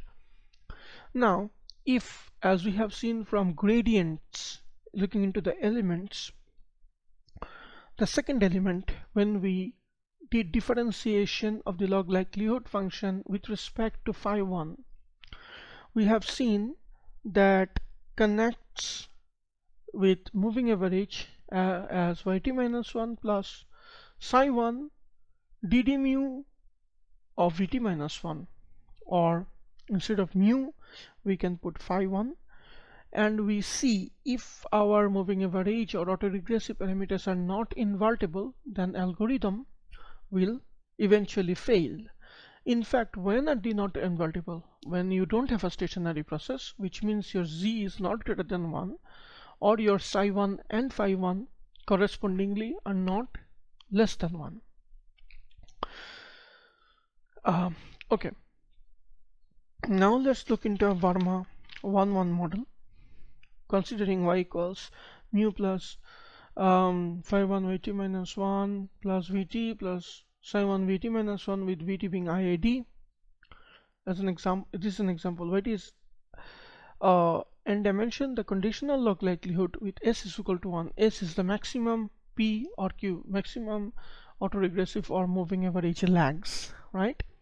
And in factorial or in conditional, we start after the maximum, which is s plus 1. Here we are talking about 1, so we'll start with 2.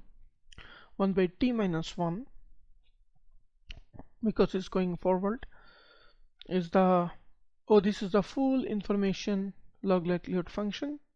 No, this is the factorial one. I'm sorry, this is the factorial one, because not the non-factorial one, which was the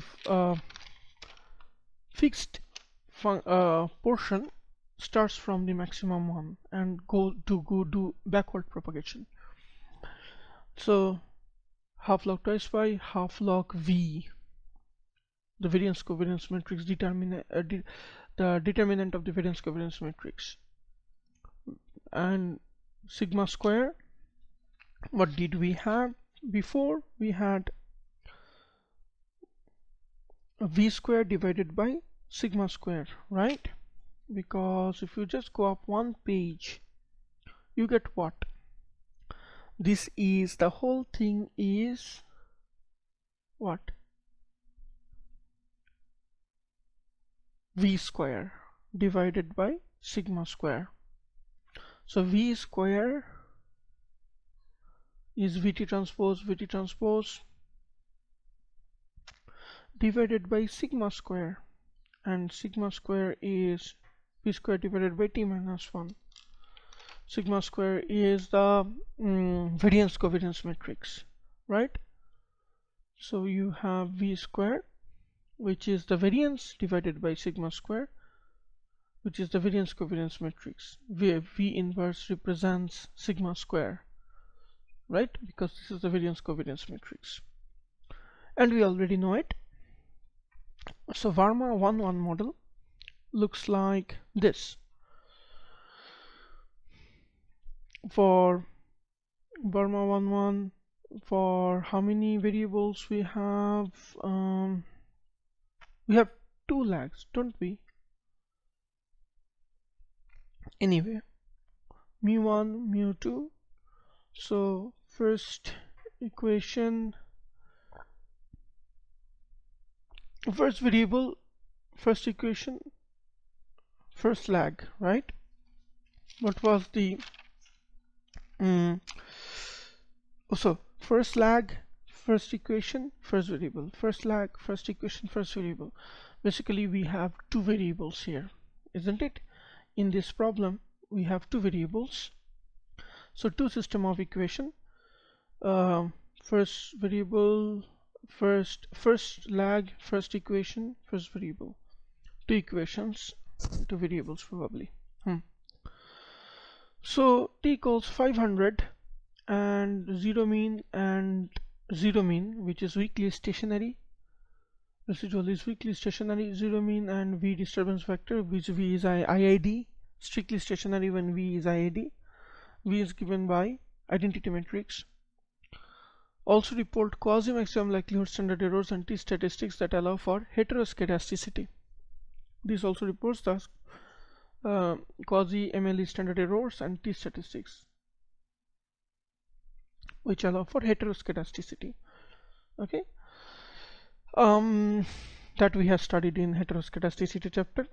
So we have VT transpose, but we don't have variance covariance matrix. The residual covariance matrix is this we had, which is as we know VT square divided by T minus 1, 500 minus 1. VT squared, just before we have seen VT squared divided by, you know, the variance divided by T minus 1.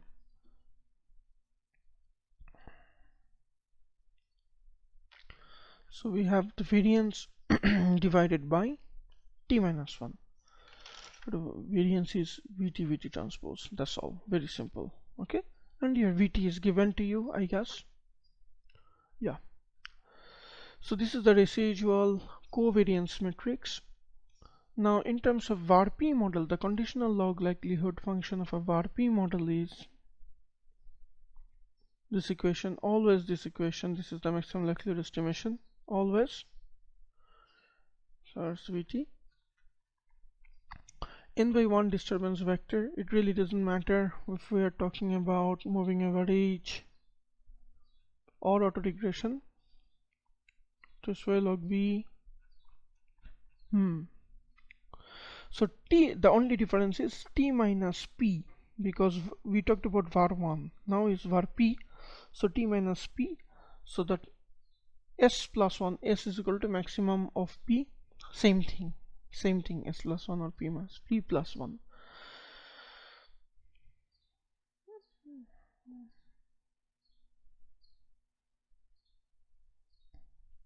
So now, how do we estimate our parameter?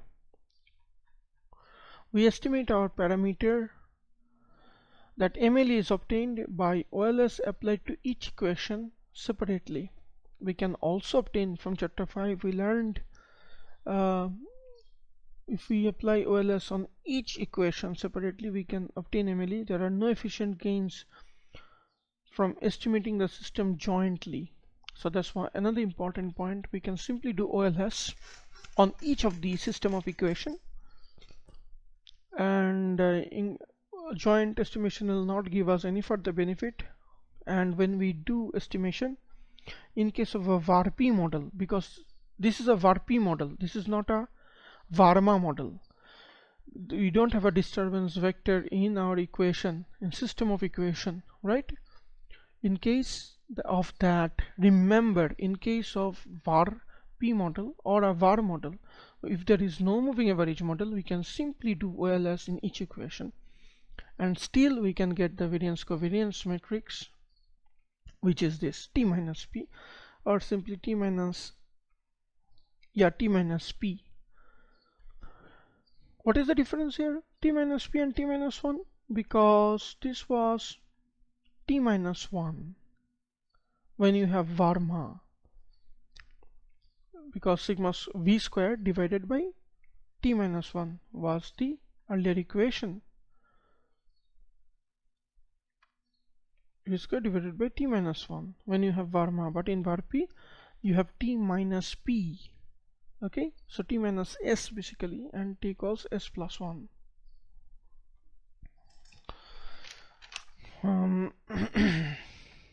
T minus S is, if you want to be confirmed, just go back in the conditional log likelihood function T minus S, which is simply OLS. Okay. In the special case where n equals 1, MLE estimates of ARP are obtained by regressing Y on constant and its lags. So let's have a look into a VAR model of the United States. This is a VAR2 model. There is no moving average model, it's just a VAR2 model. We can do OLS. That's the point. So there is 4 variable, 2 autoregressive parameter, 4 system of equation will be there indeed. Phi's are square matrices, mu is a vector variance covariance is square matrix, optimal choice of lag order. Okay, so in this case we can simply do LS. So first we can do conversion if we want. If not, conversion is not necessary. We can simply do LS on each equation and find our estimates and use those estimates to find VT transpose. I mean the variances divided by T minus P.